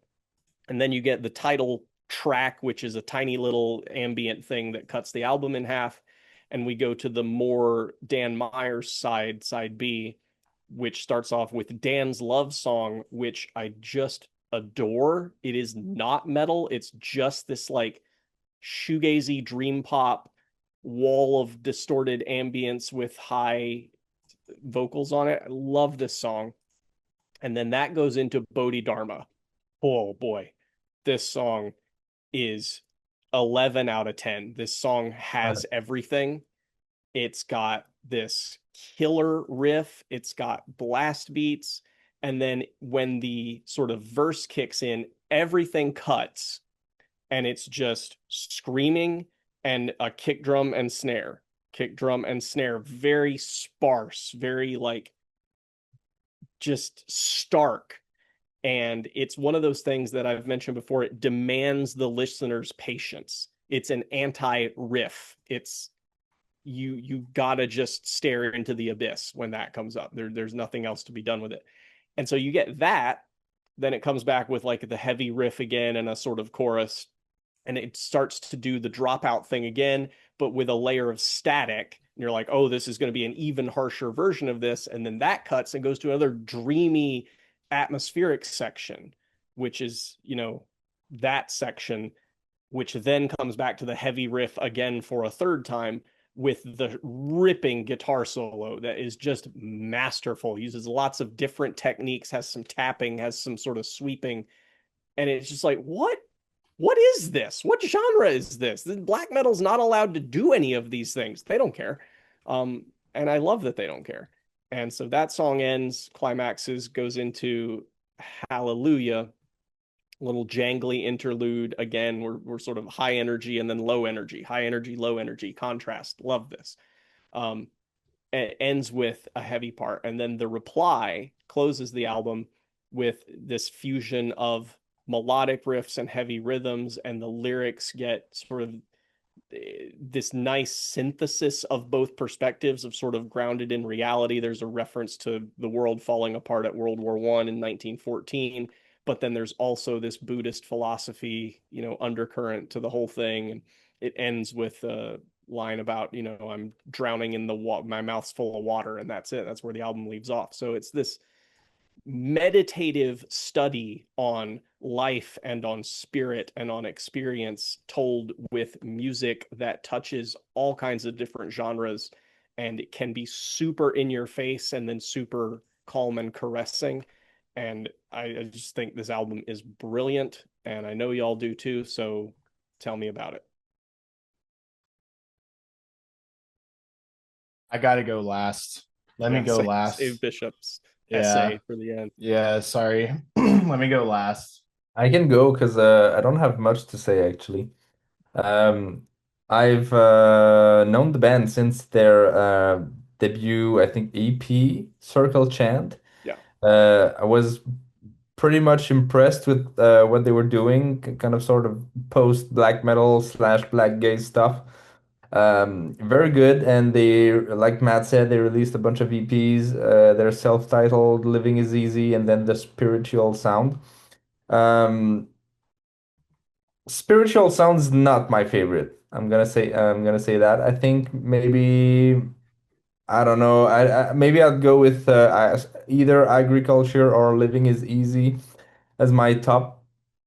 But Spiritual Sound was pretty good. It was pretty good. I'm gonna say that. I think my favorite track is the first one actually, the My Garden.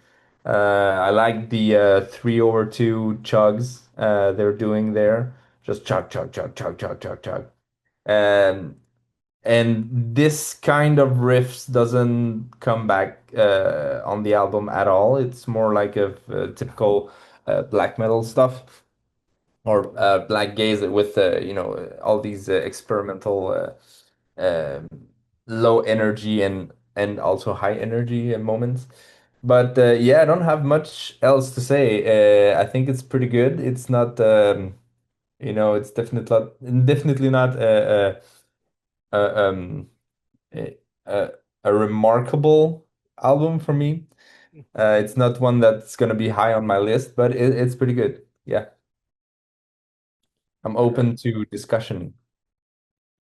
I also like this album. It took a lot of listens to really get into it.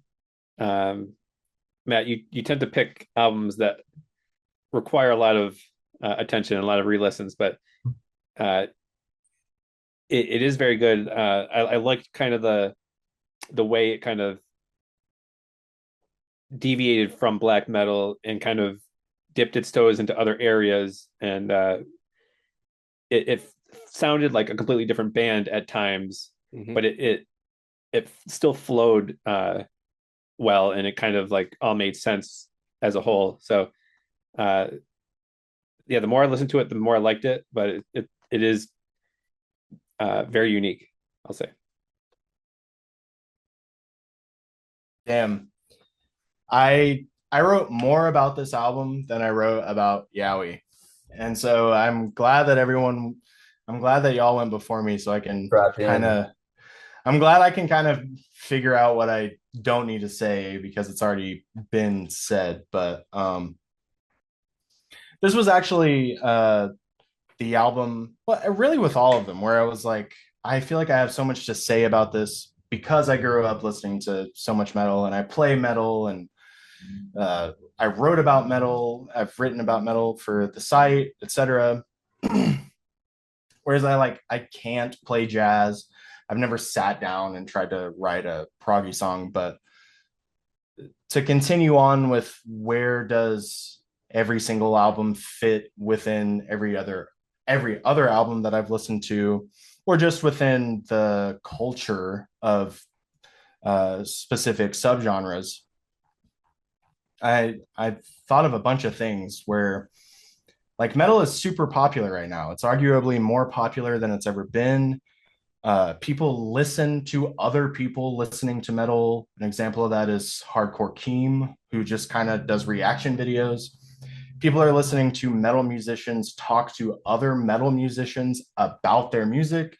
That's Garza podcast and Hard Lore. Garza podcast is the one of the founding guitarists of Suicide Silence, and Hard Lore. Uh, they're in a popular hardcore band, but I don't know it off the top of my head. I'm so sorry. I'm not a hardcore guy. So something that's like really popular and in my mind in the mainstream right now is metalcore combined with essentially dubstep and hyperpop. Shit that sounds like it's in the Tekken 8 soundtrack. That's popular. Like you that can exist in the mainstream.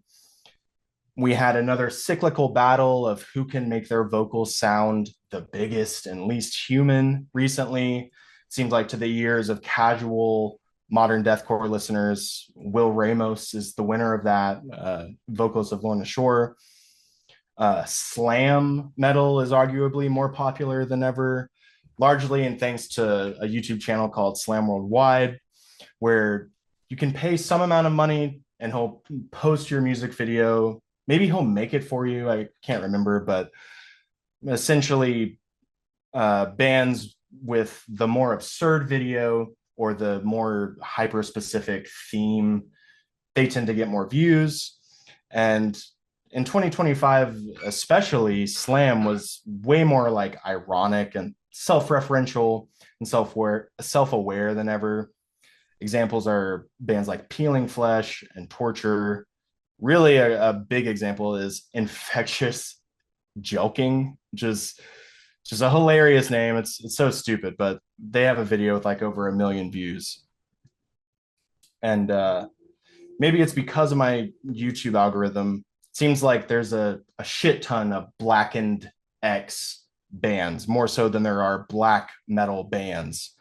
So it's like a seasoning that you can literally, it's a seasoning that can be used as just like a dusting, or it can be integral, and it goes on everything.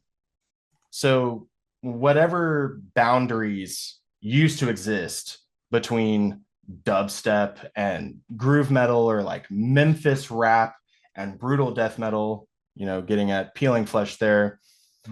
It's no longer the social norm to pretend that those boundaries exist.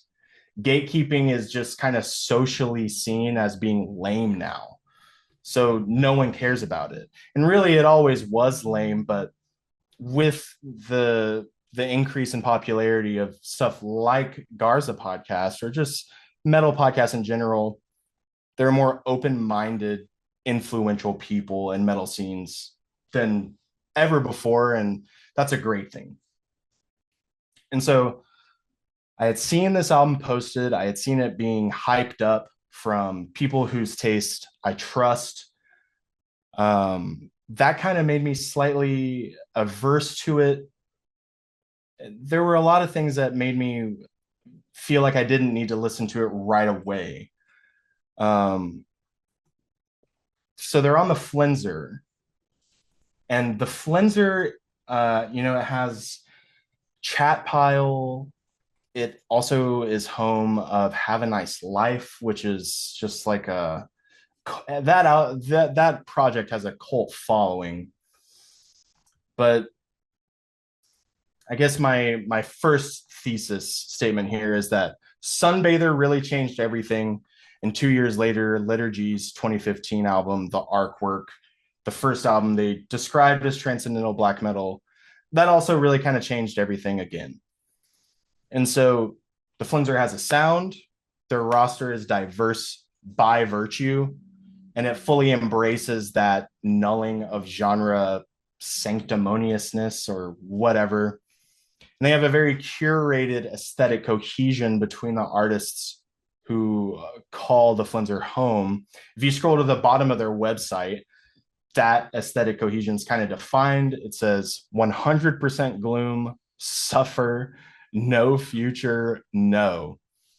And how accurate that really is nowadays, like I don't know how accurate that really is, but There are metal bands, and then there are artsy, smart metal bands.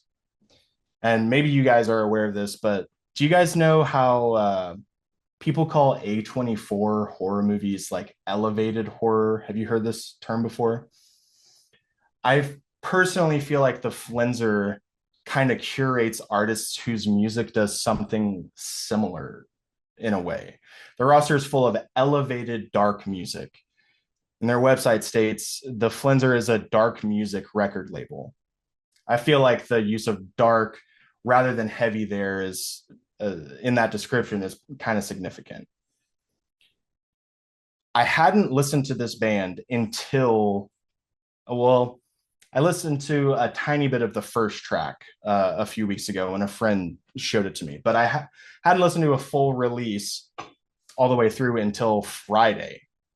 And I had put it off a long time, partially because I felt like I already knew that I would love it based off of everything that I've just described. It's like, oh, you're telling me that there's a new queer experimental black metal band on that label where every single album they've ever released touches on something that's like emotionally devastating. You're saying that we have yet another piece of evidence that queer people are continuously pushing extreme music into places that we've never heard before, and they're friends with Noel, a band I already love. Yep. Okay, well, yeah, dude, I already know that. People are beautiful and love is real, but is the band good? Like, I know this. So there was this kind of like conflict between this fits exactly the description of some of my favorite metal releases of the last 10 years, but I didn't listen to it. I procrastinated on it. And then in October, I think it was released in November of last year, right? And something like that. But I was worried that I wouldn't like it because I got really busy. I was working on my own album. And again, I'm kind of just averse to things that are hyped up to me. And this is like weirdly personal, but I was worried that even though on paper this band sounds exactly like some of my favorite bands, that I wouldn't like them because with every monumental act, there are 1,000 less interesting acts that follow. And music moves really fast. What was unbelievable 5 years ago can feel unimaginative now, or even derivative. Yeah. So my worry was that if I didn't like this album, it would mean that I had become almost like old or something. The jaded, kind of unfazed and disenchanted old, the bad kind of old that people who are actually elderly attribute more to dying than just like living for a long time. It's just the idea that you only become old when you stop engaging with what you love. So I was honestly worried. And that's why I'm thrilled to say, bro, it's fucking awesome. It's sick as hell. The very first track is like, it opens with my favorite type of hectic, high speed, Yep. like just it's wonk immediately.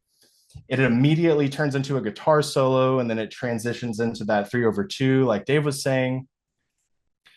One thing that's kind of just more in plain terms, a Flenser thing, that portrayal of guilt type of vocal with reverb. It's Full of Hell kind of does it a little bit. It's like a evolution of the high screeching vocal. They do this too. Leah does that as well. And then it's immediately followed by one of my favorite riffs I've heard in all of 2025. It's just riff after riff, bit after bit. And then after this nose breaker part, we get the first kind of taste of what I feel like makes agriculture special, where it's like, it's almost like you've picked a cat up by its scruff after this extremely heavy part, and it just disengages the intensity entirely into the soft falsetto singing accompanied by blast beats that Matt has already kind of described. Track 2, Flea, has the kind of speak yelling that you'd hear in 2000s post-hardcore before transitioning into what I assume exemplifies what ecstatic black metal actually sounds like.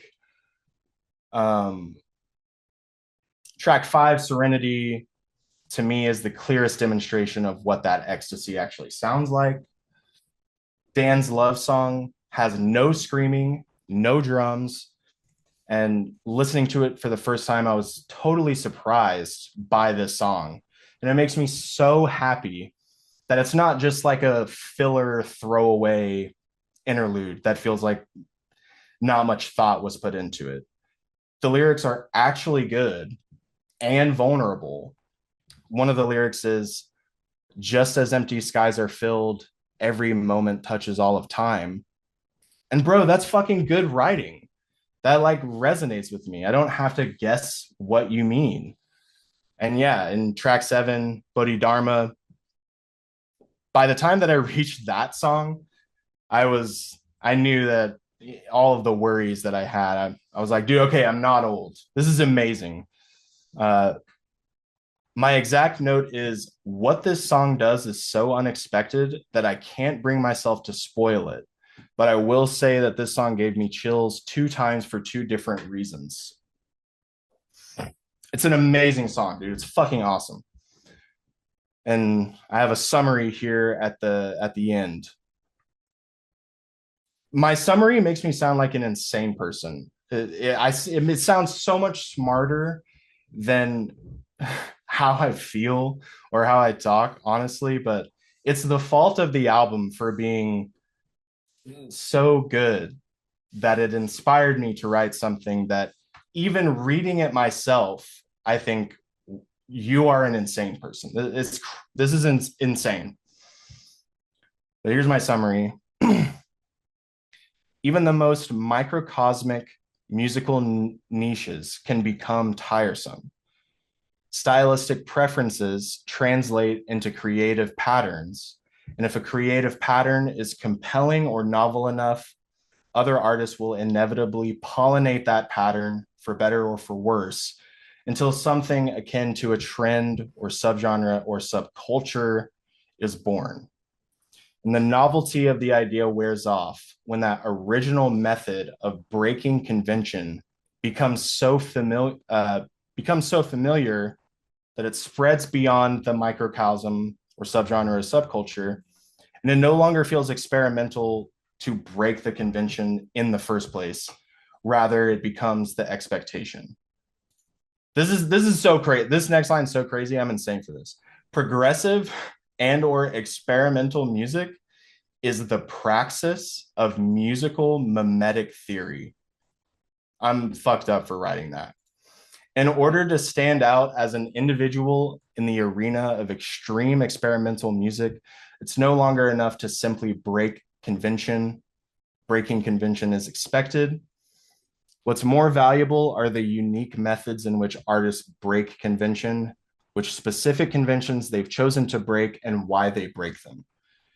If the values and conventions of first and second wave black metal had already become sand after decades of erosion, then albums like Deaf Heaven's Sunbather, Liturgies, the Arc Work, and HAQQ, Bluthaus Nord's The Work Which Transforms God, Weaklings, Dead as Dreams, and Krallis's entire discography, those albums pounded the sand into glass and made a mirror. It should come as no surprise that people whose bodies, identities, voices, and dignities are often made invisible would reveal themselves in that mirror, insisting on forward momentum rather than returnal. And despite what seems like an impossible set of standards to exceed in order to transcend beyond just being a good black metal band, the spiritual sound adversarially defies expectation in a space where the unexpected is expected and the boundaries between genres became meaningless decades ago. So clearly I fucking love this album. It was super good, bro. We need to put that on the website. I was gonna say, I mean, it's the longest. You wrote It's it. yeah, it's the longest amount of notes that I've written for an album in a good bit, and it's great. It's super awesome. The really in one sentence, like they're just surprising. Their music is surprising, and for people like us who listen to a ton of music, I'm surprised when I'm surprised. Like I feel like I've heard everything in a way, or you know, to say that even within the most microcosmic musical corners, that things can still become like cliche or whatever. It happened with mathcore. It happened with death metal and brutal death. It happens constantly. And to kind of elaborate on what I mean by progressive and or experimental music is the praxis of musical mimetic theory. I was just comparing it to like memes, where Yes. a meme is created and then it evolves and mutates and changes so much that you no longer even know what originated, like the original idea. I kind of feel like that happens with black metal or just music in general. And I'm happy that that is the case, or in my opinion, is the case, because now we have these weird versions of like, can you even call something black metal anymore? Like, I'm shocked when I listen to something and think that's just death metal or that's just black Yeah. metal. It's almost hard to do now. And I'm happy about that. So that's my take on the spiritual sound. It's fucking awesome. And I was scared. And thankfully, apparently I'm not old, according to myself. So thank God. Yeah, it was amazing. Damn, that's some anarchist music theory there. Maybe. Sure, maybe, yeah. It's great. The worst part about Dan's love song is that it's called Dan's love song because I feel like if it had a more generic name, it could be the first dance at 200 metalheads' weddings in the next 5 years. It's a beautiful song. I like the title because it makes me think that the band had to have a conversation, and Dan is the one who was like, I have this song, here's what it sounds like. No drums, no screaming. What do you guys think? And they were like, if you insist, then yeah, You own it it. belongs. Yeah. Yeah, and we'll call it Dan's love song because that's what it is. It It is. would. It stands by itself, sort of in the oeuvre of the album. But I don't know. It could you can't just call it love song because that's a Cure song. But I don't know. It's there's nothing in that song that feels personal to Dan. At least not in the final product. Like he might have had personal feelings in mind writing it. I hope he did. But at the end of it, just being like, "I'll always love you." I'm like, man, that's what a beautiful thing for anyone who's in love with someone to sing to anybody. Why is this just Dan's? I want it to be mine, like Well, oh, okay. I get what you're saying. I get what you're saying. My assumption was that Dan wrote all the lyrics, maybe even wrote the like music, brought it to the band. They were happy with it or liked it. And they said, yeah, we'll put it on the album. What is it called? And I'm again just guessing. Dan was like, I don't know. It's like a love song. It's about love. it's So like a working title. It's what you Yeah, scroll in the on the notebook when you're at band practice, but yeah, you wouldn't exactly. call it Dan's love song on the album. I like it. I like it. I like it. It reminds you that it's just fuckers writing songs. It's a band with people in it. That's Dan's love song. I didn't write it. I like it. It would have it would have been more interesting to me if one of the first 5 tracks was called Leah's love song. It would be cool, yeah. Like Serenity maybe could have been called that because it is kind of about like again that love and joy within the queer community, like.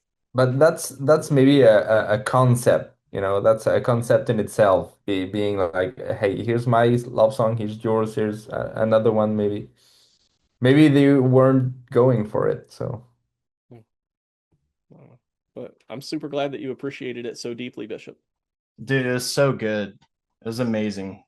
Great pick. Great pick. All right, send off. Wait, I need to say, I almost picked another album for my pick, and I wanted to, uh, at least mention it, but I forgot. So here it is. Um, I almost picked the album from, wait, that's the name of the band, Portal to the Goddamn Blood Dimension. Okay. And the album's is called Diluvium Cantos. It's a Latin thing. But basically, the band Bluey with smaller than or equal sign after that. You know that band, right? It's kind of like a cinematic post-rock thing, very rich in sonorities and sounds and all of that. It's very good.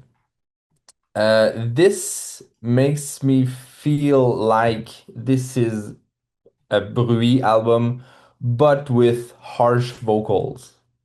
Because Bruy is I think is a mostly instrumental band. They've got spoken word passages, but this is basically a Bruy album with harsh vocals. It sounds like ethereal, cinematic post-rock with harsh vocals. It sounds amazing. If if the two it's a three-track album, if the two last tracks were as good as the first track, I would have picked this album, no contest. But they're a bit weaker, and I decided to go with Echo Bravo because I felt I felt a bit stronger about it. But I recommend you check this one out anyway. Hilarious band name. Yeah, it is. What And else? they've been We usually uh, close with sort of what else from the quarter we've been checking out. So yeah. that's one. What else you got? One Tricks Point Never. Tranquilizer. Uh I wasn't sure how I felt about it at first. I re-listened to it yesterday. Actually, I really like it.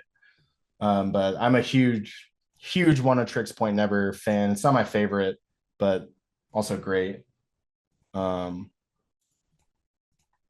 that was the main one for Q4. That was kind of up against Yowie, I think. And I already mentioned it, but the math rock album, Stereocity's album, New Life Will Grow, as like a tappy math album. I just kind of What's stumbled the across name? that. I'm sorry, I didn't catch the name of the band. Stereocity, like stereo, SITY. New Life Will Grow is the album name, and it's just nice, soft, kind of tappy math rock, melodic guitar driven. Uh, I kind of came across one of the songs on YouTube and checked it out, and their debut album just came out in November. Cool. Math rock, twinkle rock, Midwest emo, Yeah. according to their website. Checks all the boxes. I'm gonna check that out. I had a bunch of stuff from this quarter that I really liked, and some things that I briefly contemplated picking over agriculture, and I'm ultimately glad I didn't. The new Yellow Eyes is Yes. dense and complicated and inscrutable, and I have yet to figure out really how I feel about it. I think it's Yes, brilliant. bro. It, it Yes. it's a tough one. The new An Abstract Illusion was hotly anticipated by the prog metal subreddit. It I think it's great, but it didn't really stick with me after the first listen, so I'm gonna have to circle back to that one and decide like how I really feel about it. So stay tuned. I'll probably mention that on the album of the year episode, whether it ends up in my top 10 or not, not sure. Um, Lichgate's Precipice is like good, but only good. It's not brilliant. It does a lot of wild stuff. It's not as good as Yellow Eyes. Crixscore, The Womb of the Yes. World, is phenomenal weirdo death metal. Mm. Really like that album. That probably will be in my top 10 somewhere. The Burden Remains put out a full length. They have a well-known, well, I don't know how well-known. They have a should be more well-known collab album with who is it? The Horns of the Seventh Seal and Yes. others. It's like it's one of the rare full orchestra plus metal albums that really like from a compositional perspective incorporates both sides. It's one of the top two or three albums to ever do that. So the new album they put out by themselves is not quite that, still worth listening to. And Pupil Slicer Fleshwork is good. The new Sleepwalker is good. And finally, Lema Azur, a mostly solo project from Santiago Fradejas, put out La Fruta Perfecta Volume 1, hopefully more to come. It's long and it's sort of like has that stark compositional little zooly. It's sort of like if math rock were a lot slower and more deliberate and drawn out. Like if Yowie was played at 1/8 of the speed, stuff like that. I feel like this is much more jazzy in It's in got in some jazz sound to it and for sure. You said you composition didn't style. like sumac. You said you don't care about sumac. So Sumac's don't even. heavy though. Lema Azur is not as heavy. They're more jazzy. Um, the way I described their best album that I know of is Zeii, Zeii, Yes, however that's pronounced. it's so good. And that album I described at the time as an alternate path that Chaodot could have taken after Coyote that they didn't because they were going in this sort of weird long form dark abstract jazz direction, and then as Chaodot is wont to do they were just like now we're going to do this, and then they continued to zigzag in their career from there. But Lema Azur has some of that like dark blue lambency downward Coyote stuff going on. Hmm. Well, other than that, I want to shout out Nick Prohl and the Proletarians. Yes, they released an erstwhile Alpha Bestiary book 2. Mm. It's a weirdo prog rock band. It's a part two of I think part two, a two-part concept album. It's very good. Check it out. I already ordered the CD, and it's gonna come with a book, a whole book of their fictional bestiary.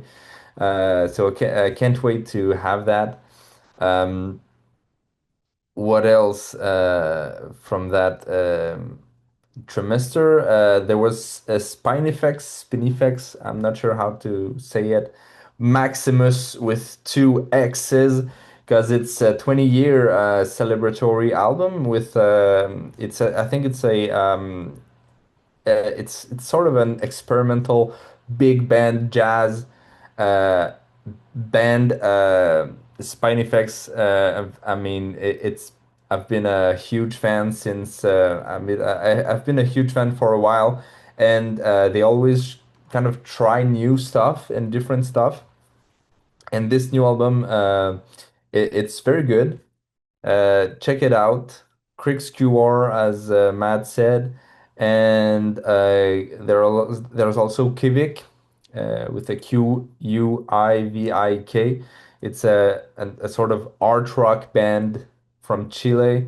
Very cool, very good stuff. There's the new Flaming Row.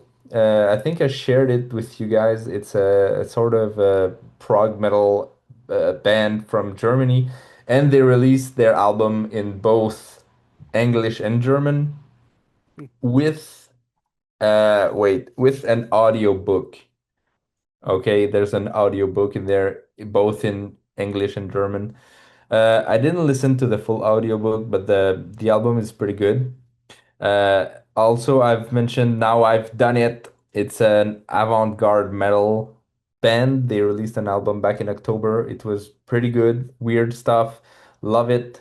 Lema Azure, of course, and then agriculture. That's pretty much my highlights for the moment. Yeah. There's one other one that I don't want to start another discussion because we're almost done, but sneaked in right at the end of the year was Spectral Lore 4 Part Yes. 2, the demo version. So last December 31st in 2024, ALOS released Part 1 of the album 4, the fourth full-length Spectral Lore album, in demo quality and said, yes, this is just demos. It's going to get polished and finished up later, but because it's been so long, here's half of the album for you all to check out in its current state. And then a year later, he's like, here's the second half of the album. And the whole thing together is nearly 4 hours long. Um, and it sounds good. Like the way that black metal sounds historically, like this could be the final mix. There's nothing really wrong with Yeah. it could certainly sound better, and I'm sure it will someday. But when I listen to it, I'm not like, well, this is the worst bedroom quality crap I've ever heard. Like, no, it sounds good. Um, I'd love for my albums to sound that good when finished, and this isn't even finished. So it's it's a curious choice for an artist. Like I know it's been a while since 3 came out, but to publicly release your demos and say, "No, I'm not done with this. I am going to finish it up, but here it is anyway." I can't recall anything like that. Like, yeah, if you're a Patreon, maybe you get like Yeah. early access to demo stuff, but to just put it out there like it's an Yeah. album, but it's not an album, but you can listen to it, like that's a choice. How do you feel about it? Yeah, I don't really know. Like I like listening to it. I'm not mad that it's out, but I'm like, as somebody who is currently working on an extremely long album right now, like I would never just give you the links to my YouTube demos and to the public. I mean, I'll send it to friends and stuff, but like Is it 4 hour want long it to though? be the final product when it's out there. Because now, like, what's the hype for when in 2 years the final mix of 4 comes out and some people will go back to it and be like, oh, okay, I see where this was going, but like I've heard it. Like the Yeah. songs, the music, the compositions, I've heard, I've appreciated. So it's weird. Yeah, I feel the same way, but I think this maybe it's an effort to get some crowdfunding going for the final mixing and all of that of the album. And hopefully, or what I guess is gonna happen is it's gonna get released as a double album. Maybe 4 will get released as a, I don't know how many CDs it's gonna It's a get. monster. Yeah, maybe 3 CDs. I don't know. Um, but maybe it's gonna be released as one, block of CDs, and making that and hiring the mixers and printing all of these CDs and whatnot. I mean, I could use some money too beforehand. So That's fair. maybe that's the idea behind it. I don't know. I kind of forgot that that part existed as somebody who's always just put my stuff on Bandcamp and been done with it. Like Yeah. when the album is listenable on Bandcamp, that's the end. I mean, we did do a little physical release for the last Patmos and Toimos album, but other than that, it's always just been like, all right, the album's done. Here you go. Listen to it now. Click the button to listen. But yeah, you're right Yeah, that there's something to be said about physical media though. sure. It's an experience. Sorry. But I mean, I I know, 3, Spectral Lores 3 is like up there. It's Oh like yeah. maybe the ultimate atmospheric black metal It's album. it's one of those rare albums that within 15 seconds I was like, yeah, this is it. Like it was immediate. I don't know, because the first track is a bit different from the rest of the album in my mind. True. It's like Omphalos, I think, and it's a bit more aggressive and less atmospheric. And while the other tracks are just pure, I don't know, they are fables in their own mind. You listen to that, and it's like listening to The Lord of the Rings or whatever. Mm. And whereas on 4, both part 1 and part 2, I don't get the same vibe, you know? I feel like some of the fascination that 3 induced is kind of lost, and I'm a bit You know, I'm a bit sad with that.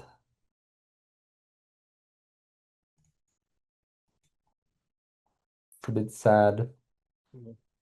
Cry I, about it. I'm tepid because the last thing that I remember Spectral Lore doing was the collaboration with Mare Cognitum that was about like the solar system. And both of those bands individually are great, and that concept is great. And that album was just really kind of mid. It wasn't Mm. bad, but knowing the talent behind it, I was like, I wanted more from this. So yeah, if Alos says here's 4 hours of music, I'm definitely going to approach it going, how good is this really? I like what I've heard so far, but I haven't anywhere near worked my way through the whole thing. So, Oh yeah. all right, lads, that's 2025 done and dusted. Well, I mean, we're gonna come back for an album of the year selection, so we'll try to do that in a timely manner. Hmm. Attempt. Who's doing the send off? You I've already got no started it. voice left. No voice? No. Okay, I'll send us off. That was 2025. Can this even be called a music podcast? Fourth quarter podcast. Thanks for tuning in. Like Dave was saying, we'll be back hopefully in a timely manner to give our lists. You know, everyone wants a list of our favorite records of the year, and see you next time. Like, comment, and subscribe. Ciao. Bye. And thanks, everyone. Yeah. Have a good year. See ya. Bye. Bye.